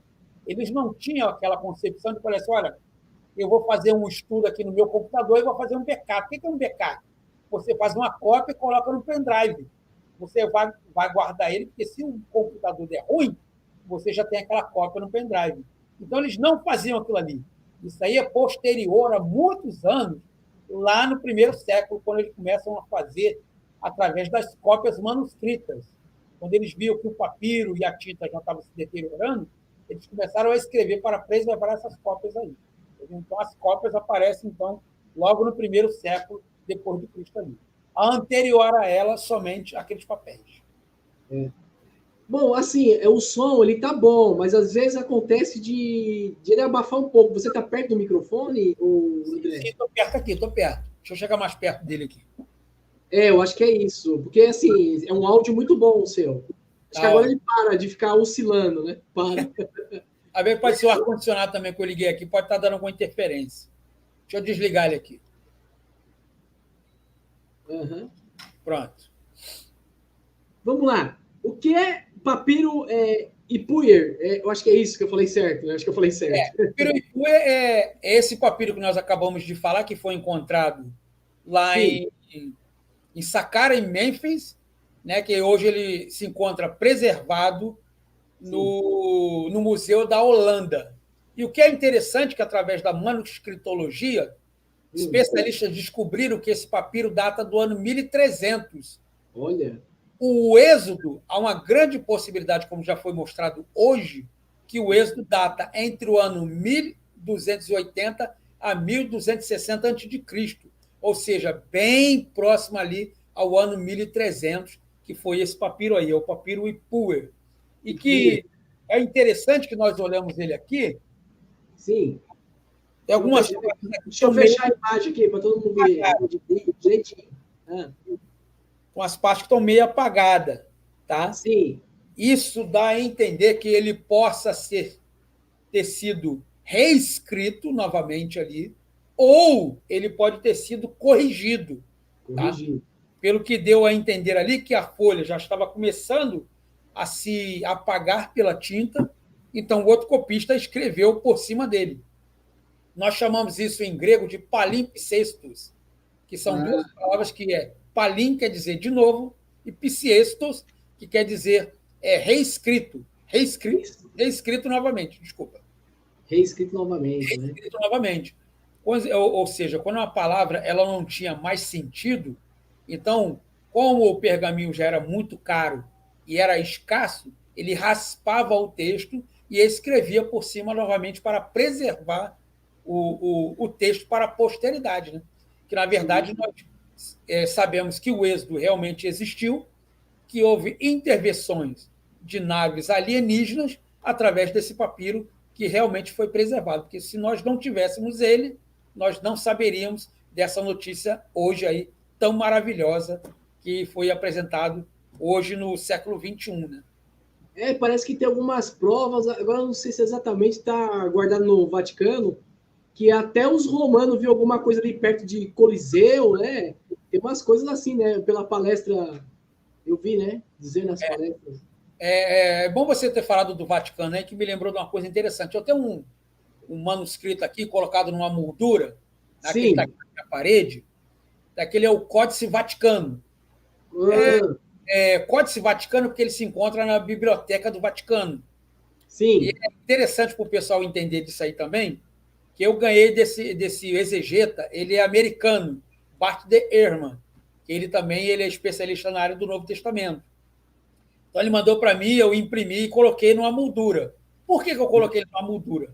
Porque um copista escreveu um texto de Hebreus capítulo 1, verso 13. Ele diz assim: pela fé entendemos que os mundos foram por ele criados, e Deus sustenta a sua palavra através do seu poder. A palavra sustentar ali é fero. O copista se baseou pelaquele Deus Atlas, que ele carrega o mundo nas costas. Então o copista colocou fero. Quando o documento já estava começando a se desgastar e a tinta já estava se apagando, o outro copista, para preservar o texto, ele escreveu ali, o outro era fero e o outro ele botou faneiro. Faneiro, em grego, quer dizer manifestar. Então, ficou assim, Deus manifesta a sua palavra através do seu poder. O outro diz que Deus sustenta a sua palavra através do seu poder. Um se baseou pelo texto grego, daquele Atlas, que é aquele Deus que carrega o mundo nas costas. Então, se Deus manifesta a sua palavra, sustenta a sua palavra através do seu poder. O outro fez uma correção em cima do texto, ou seja, ele modificou o texto ali. Ele diz assim, que Deus manifesta a sua palavra através do seu poder. Anos mais tarde, um outro copista fez uma correção de que passou anos e anos, então o texto começou a se apagar. Então ele pegou os dois textos, né, e olhou que um estava escrito fero, sustentar, e o outro estava manifestar. Sabe o que o copista fez? Ele entendeu que o texto era manifestar e não sustentar. O amigo dele cometeu um erro. Então ele apagou a palavra sustentar e botou manifestar. E do lado, sabe o que ele fez? Ele escreveu um comentário para copistas posteriores não cometer o mesmo erro. Ele escreveu assim: insensato e desonestos, deixe o texto como está e não desfaça. Eu tenho uma cópia desse manuscrito aqui, com esse comentário desse copista, dando esse aviso, e eu tenho uma cópia dele também, extraída do original, que já não tem mais esse comentário dele. Ou seja, um outro copista posterior, anos mais tarde, fez o mesmo texto e teve o cuidado de preservar a literatura exatamente como estava lá. Então, como todo mundo diz que o Vaticano modificou os textos bíblicos, que o Vaticano fez isso, o Vaticano fez aquilo, não tem nada a ver. Muito antes do Vaticano existir, que o Vaticano ele modificou as escrituras sagradas. Todo mundo diz que o Vaticano, através dos séculos, eles modificaram... Mas na parte que envolve coisa de outro mundo, você acredita que eles não tiraram, André? Não tem como, sabe por quê? Diz que vem desde Constantino, dos judeus, né? Antes disso. Isso daí tudo é balela, então, você acha? Esse manuscrito que eu tenho ele completo aqui, o Códice Vaticanos, ele data do fim do IV século, início do V século. Sim. Aí Católica aparece no ano 1500 da nossa era agora. Esse papiro aparece no quarto século antes da Igreja Católica. Antes da Igreja Católica. Ele. Então, não tem como você dizer para mim que a Igreja Católica mudou o texto bíblico, porque muito antes dela existir, os textos bíblicos já estavam aí para todo mundo ver. Entendeu? Não tem como mudar. Não tem como. Não tem como mudar, né? Não tem como.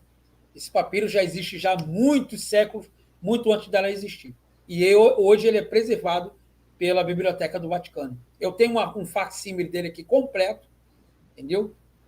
Muito lindo ele, fantástico para quem gosta mesmo. E se no Vaticano ele contém esse texto dizendo que um copista está dizendo para não corromper o texto, ele está fazendo um comentário do lado ali, um aviso para os colegas posteriores, e a Igreja Católica detém esse manuscrito, então, na verdade, ela não pode mudar.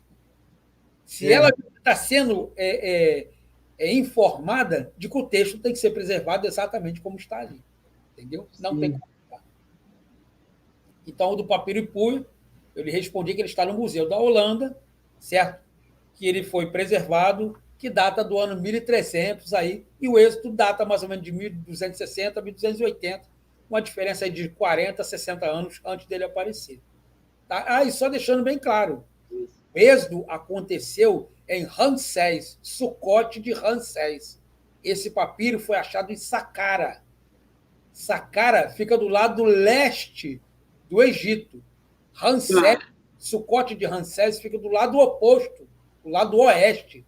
Ou seja, dá-se a entender que essa notícia não só foi feita dentro de Sucote de Ramsés, onde houve a intervenção alienígena, como ela também foi divulgada para outros lugares do Egito.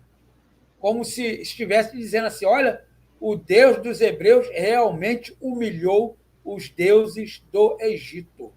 A notícia é como se dissesse hoje, se espalhou. Legal, hein? Bom, na verdade, eu fiz essa aqui, a última, e na verdade praticamente acabou. Aí depois ia ser uma pergunta individual, não sei se você pesquisou essa parte, que até esqueci de falar antes da gravação, né? Uhum. Essa aqui, eu acho que do jeito que você falou do êxodo, talvez não é muito necessário. Eu só tinha colocado se o êxodo realmente existiu, né? A gente já provou, né? Mas devia ter elaborado melhor, né, essa pergunta, mas tudo bem. No caso... sim. Se o êxodo realmente existiu, né? Sim. O papiro está para provar isso aí. O papiro está para provar. Sim. E um documento preservado de 1.300 anos antes de Cristo, né? Nós estamos no século XXI, 2021, mais 1.300, são basicamente 4.500 anos de idade. Poxa, a prevaleceu até hoje, né? André, na verdade, eu já vi muitos pesquisadores, principalmente essa parte da Bíblia, aí, falar algumas coisas. Na sua visão, o Moisés, quando estava no Monte Sinai, acho que é isso que fala, né? Monte Sinai? Sim, Monte Sinai ou Horeb. Você acha que tudo aquilo, desde os 10 mandamentos, envolve alguma coisa que é de outro mundo mesmo? Quando ele pega? Sim. Na sua visão. Não. Há uma intervenção alienígena ali, sim, porque, na verdade, no capítulo 33 ou no 32, eu não me recordo agora de memória, mas eu sei que está no livro de Êxodo lá, diz que uma nave desceu sobre um monte. Tá? E foi chamado que Moisés, junto com Josué, fosse convidado para ir até lá. Sim. Só que, na verdade, quando eles chegam num determinado lugar onde essa nave estava estacionada, o texto bíblico diz assim, tira a sandália dos vossos pés, porque o lugar que você vai entrar é terra santa. Quando ele diz tira a sandália dos seus pés, ele está dizendo assim, olha, tira os seus sapatos para você não contaminar o solo ao qual está a nave ali. Porque essas naves elas geravam um campo eletromagnético. Se determinadas pessoas adentrassem nesse espaço, ela poderia morrer. Justamente por causa do magnetismo, entendeu? Tanto é que no texto bíblico diz que Deus manda Moisés delimitar o campo ali para que o gado não passe ali. Porque se o gado passasse daquela limitação ao qual Deus de Israel pediu, o gado poderia se tornar impuro e eles não poderiam comer. Então Moisés passou 40 dias e 40 noites dentro desta nave. E diz que quando ele voltou com os olhos e a pele toda luminosa. Há uma grande possibilidade dele ter sido exposto à radiação ou às luzes dentro dessa nave aí. Entendeu? E ele volta com as tábuas dos 10 mandamentos escritas pelos dedos de Deus. Ou seja, nós estamos falando novamente de uma tecnologia altamente avançada. Ele desce do monte com 2 tábuas de pedra escritas.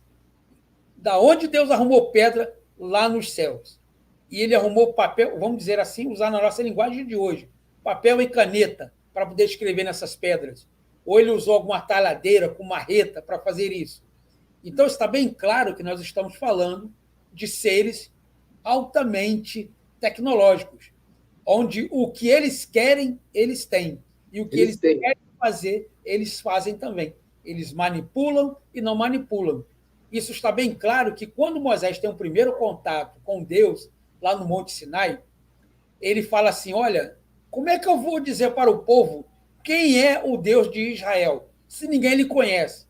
Ele diz assim, olha, coloca a mão sobre a sua veste. E Moisés colocou. Agora tira. Quando Moisés tirou, a mão dele estava toda leprosa. Ele diz, coloca a mão novamente. Agora tira. Quando ele tirou, a mão dele estava curada. Então, nós vemos aí a intervenção de alienígenas, que ele manipula vírus, bactérias, corpo humano, mente, que eles quiserem fazer.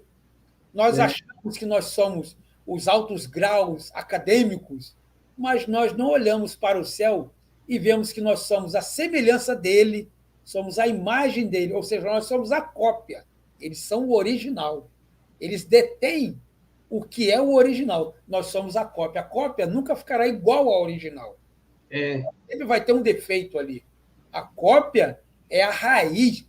O original, desculpa. O original é a raiz. A cópia, não. A cópia é semelhante ao original, porque o original é a raiz de tudo. Entendeu? Então, houve sim uma intervenção alienígena no êxodo ali com Moshe, ou Moses, né? Muitos falam isso mesmo. Moses. Bom, vamos lá aqui. As perguntas, peraí, deixa eu ver. É bom o pessoal fazer pergunta para tirar suas dúvidas, né? Peraí, deixa eu ver aqui. O Vlamir deve ter saído, talvez, não sei se está ainda aí. É aquela lá, né? Com relação às estrelas de Belém, pode ser considerado um OVNI. Acho que você já falou. Essa aí é daquela nave, acho que você já falou, né? Vamos ver aqui. Tinha uma pergunta de um rapaz aqui. Sim, o Renato. Ele perguntou o caso de Enoque. Bom, é um verdadeiro clássico aí da ufologia, essa parte de Enoque. Na verdade, Enoque é um livro apócrifo, tá? Tirando aquela má ideia também de dizer que livros apócrifos são os livros que não foram aceitos pelo cânon. Na verdade, nós temos aí, então, uma diferença muito grande.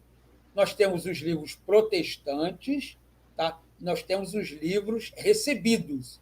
Os livros recebidos são relacionados aos livros católicos, que nós consideramos hoje como livros católicos, e os livros protestantes. Os livros protestantes são aqueles que não entraram no cânon. O que é cânon? Cânon é regras. A palavra cânon ou canon no hebraico quer dizer regras. Por exemplo, o judeu hoje ele não lê a Tanar, que é o Antigo Testamento, que é Torá, Nevi, Ketuvim, que é a lei, os escritos e os profetas. Tá? O judeu hoje se baseia pela Torá. A Torá quer dizer o livro da lei. Então, você tem um segmento de uma religião que só lê a Torá. Já os judeus messiânicos, os judeus ortodoxos, eles já leem a Tanar, que é a Torá, Nevi, Ketuvim, que é a lei, os escritos e os profetas. Sim. Nós cristãos protestantes, estou dizendo nós, porque relacionado a mim, que eu sou pastor evangélico, tá? Nós se baseamos pelos textos críticos. Nós lemos o Antigo Testamento e o Novo Testamento. Então, nós baseamos nos dois ali. Só que nós, como crítico, nós aí, no caso, vou abrir um parente, não eu como pastor, mas como especialista, eu acredito que muitos dos livros que são citados no Antigo Testamento deveriam ser colocados como livros oficiais. No caso de Oficiais, né? Enoque, nós temos muita coisa interessante ali. Na verdade, quando os livros foram escritos, eles não foram muito aceitos pela ideia de ser colocado como livros sagrados. Tá? Por quê? Nós lemos ali o livro de Apocalipse, um dragão com 7 cabeças e 10 chifres. Dragão, que negócio é esse aí? Um dragão? Aquilo é um bicho? No livro de Daniel, você vê um animal com pés de urso, né, com boca de leão. Então, na verdade, ele está falando de nações. O Império Romano. O dragão ali é o Império Romano. Por que o Império Romano? Porque o dragão, no zodíaco chinês, tem um sentido de força. E a roupa vermelha é a roupa do imperador romano. Ah, agora eu entendo que o dragão que ele está falando do Império Romano. Ele está usando a analogia do dragão, porque o dragão do zodíaco chinês tem um sentido de força. Então, ele está dizendo que o Império Romano, através da roupa vermelha, que o dragão é vermelho, ele detém o poder. Então, ele tem uma analogia.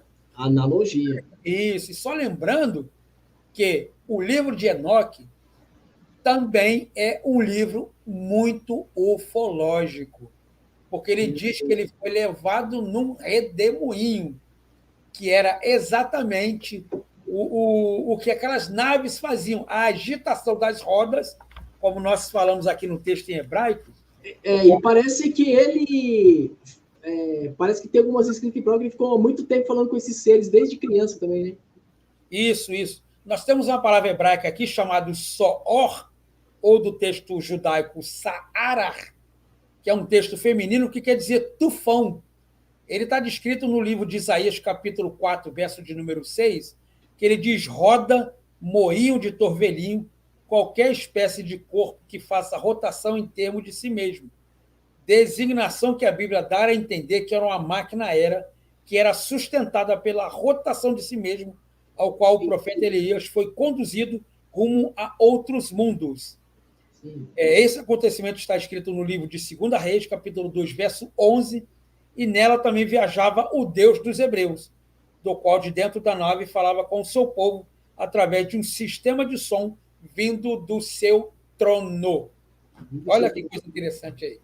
Tá? Então, novamente, o hebraico aqui falando de que esse tufão, ou esse torvelinho, ou esse giro que dava entre ele mesmo, era a manifestação que essa máquina aérea fazia, que, na verdade, levou ali o profeta até os céus ali. Que, na verdade, ele não foi arrebatado.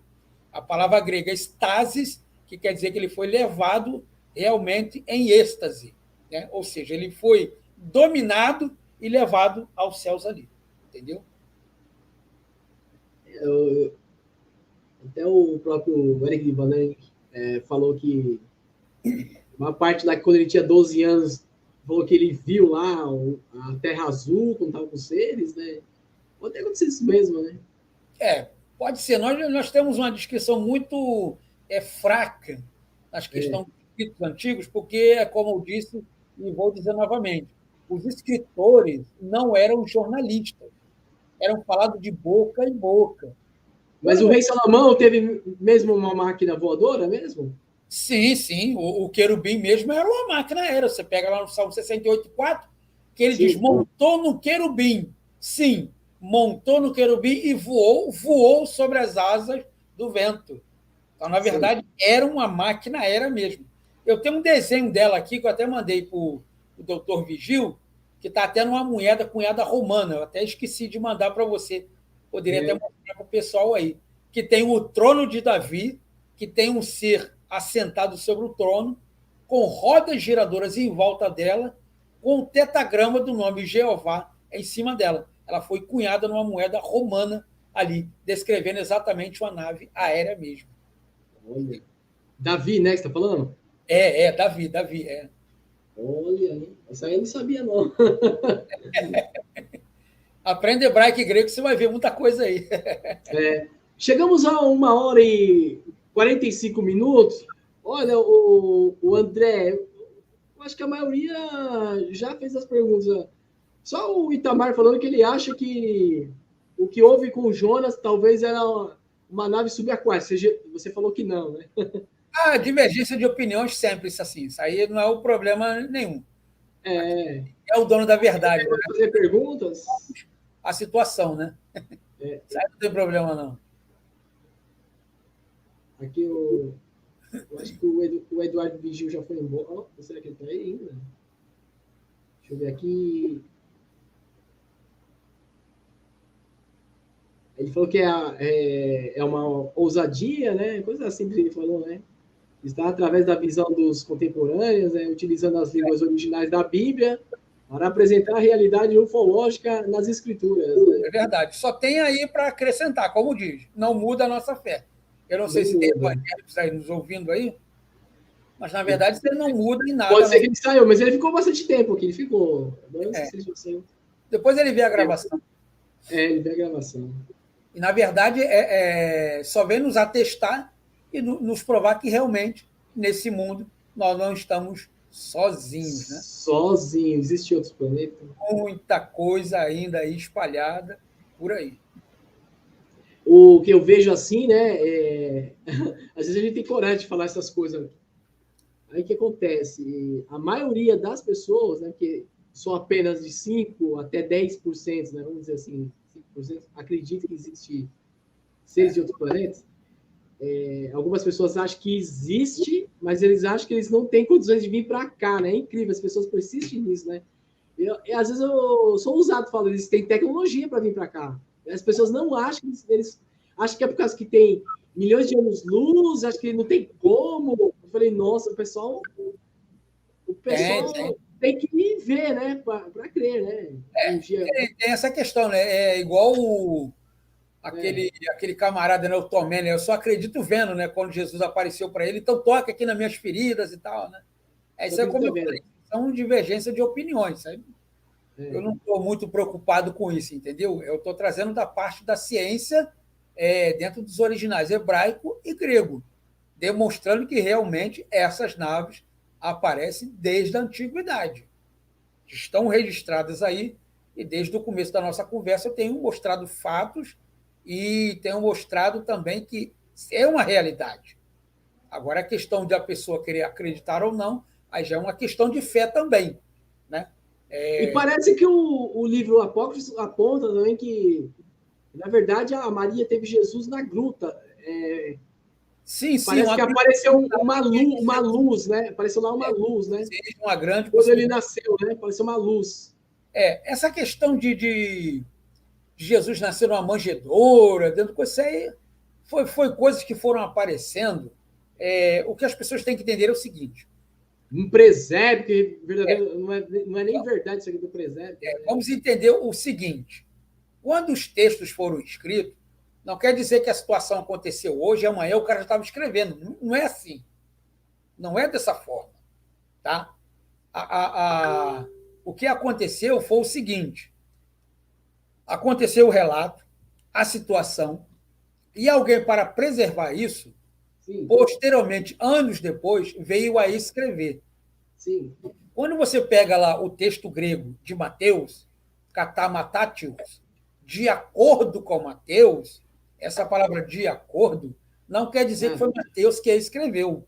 Sim. Alguém pode ter usado o nome dele, ou o camarada pode ter escrevido dizendo assim, não, eu estou dizendo isso aqui não, é Mateus que está falando. E parará, parará, parará, parará. Escrito ali. E por isso que ele usa a expressão katamatation. Katá é uma preposição que quer dizer de acordo. Tá? Quando você pega o texto bíblico ali sobre o nascimento de Jesus, sim, na verdade, ele pode ter nascido dentro de uma caverna, sim. O texto bíblico não diz que ele nasceu dentro de uma manjedoura. Quer ver uma coisa interessante? Quantos magos apareceram ali para presentear a Jesus. Quantos magos apareceram ali? Sim. Sabe quantos foram? Quantos magos apareceram ali para visitar Jesus? Você sabe quantos foram? Deve ter outras provas, né? Porque às vezes a igreja, alguns fatos, acaba não tendo aquela Foram verdadeira informação. magos, né? 3 magos, não é verdade? Sim. Muito bem. Fala, Se você pegar o livro de Lucas, se você pegar o livro de Lucas, que ele data do primeiro século, ele diz que uns magos vindo do Oriente. Uns magos não quer dizer um, nem dois, nem 5. Pode ser vários. Olha. Ele não descreveu como 3. A Igreja Católica, ou anterior a ela, ou posterior a ela, entendeu que seriam 3 por causa dos 3 presentes que eles ganharam. Quando ele diz vindo do Oriente, uns magos, não quer dizer que era um. Quer ver uma coisa interessante? Quantos homens Sansão degladiou e matou naquela noite, com a queixada de uma jumenta? Quantos ele matou? O texto diz que 1000 homens naquela noite morreram pela mão de Sansão, não é verdade? Sim. Errado. Sabe por quê? Diz que com a queixada de uma jumenta, ele matou 1.000 filisteus. Quando ele diz 1.000, dentro da regra da gramática hebraica, é de 1 até 1000. Pode ser 100, pode ser 10. São numerais ordinais. Quando ele diz que 1.000, 1 é uma forma do imperfeito. O autor pode ter olhado e falado, pode ter sido ali, acho que era 1000 homens que estavam ali. É a mesma coisa quando você for hoje numa greve, você olha para um determinado lugar, se você é um jornalista, você olha assim, aquela multidão, fala, tem 500 pessoas ali. Você está deduzindo que tem 500 pessoas ali.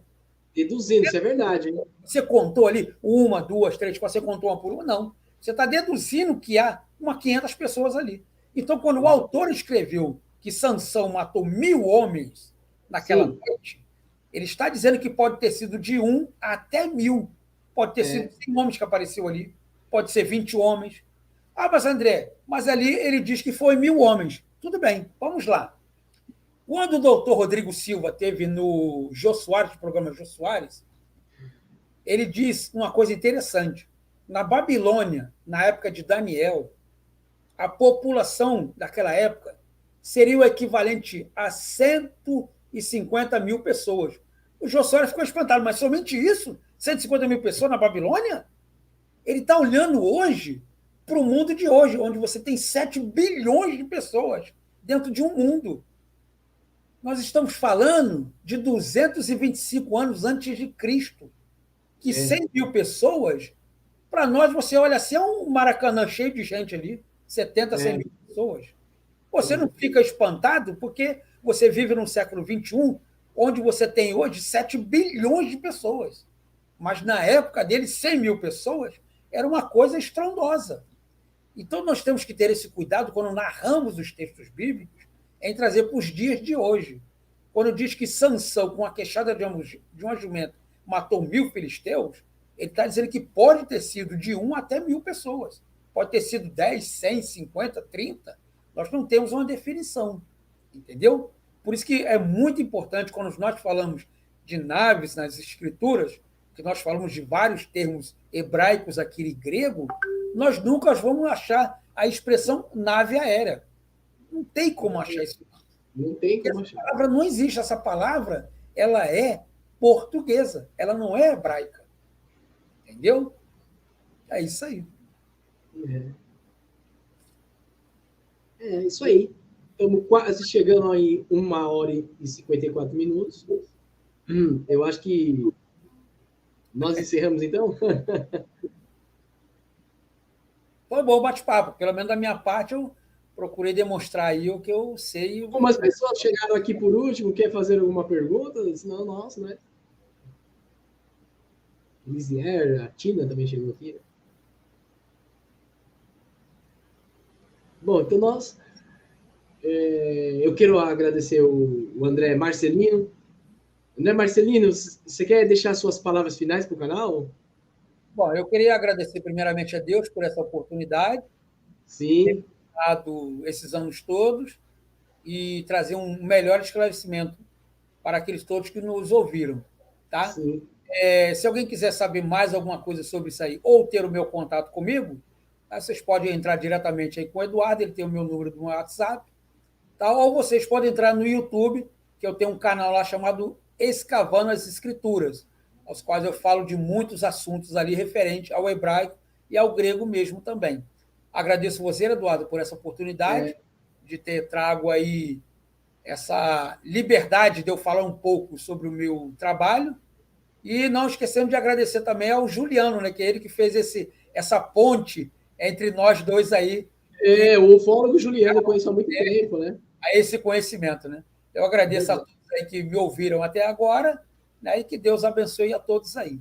Independente da sua religião, o Deus é único só, mas que ele abençoe a todos vocês aí. E tenham uma boa noite aí. Uma boa noite a todos. Muito obrigado. Até mais. Segunda-feira tem gravação com ufologia.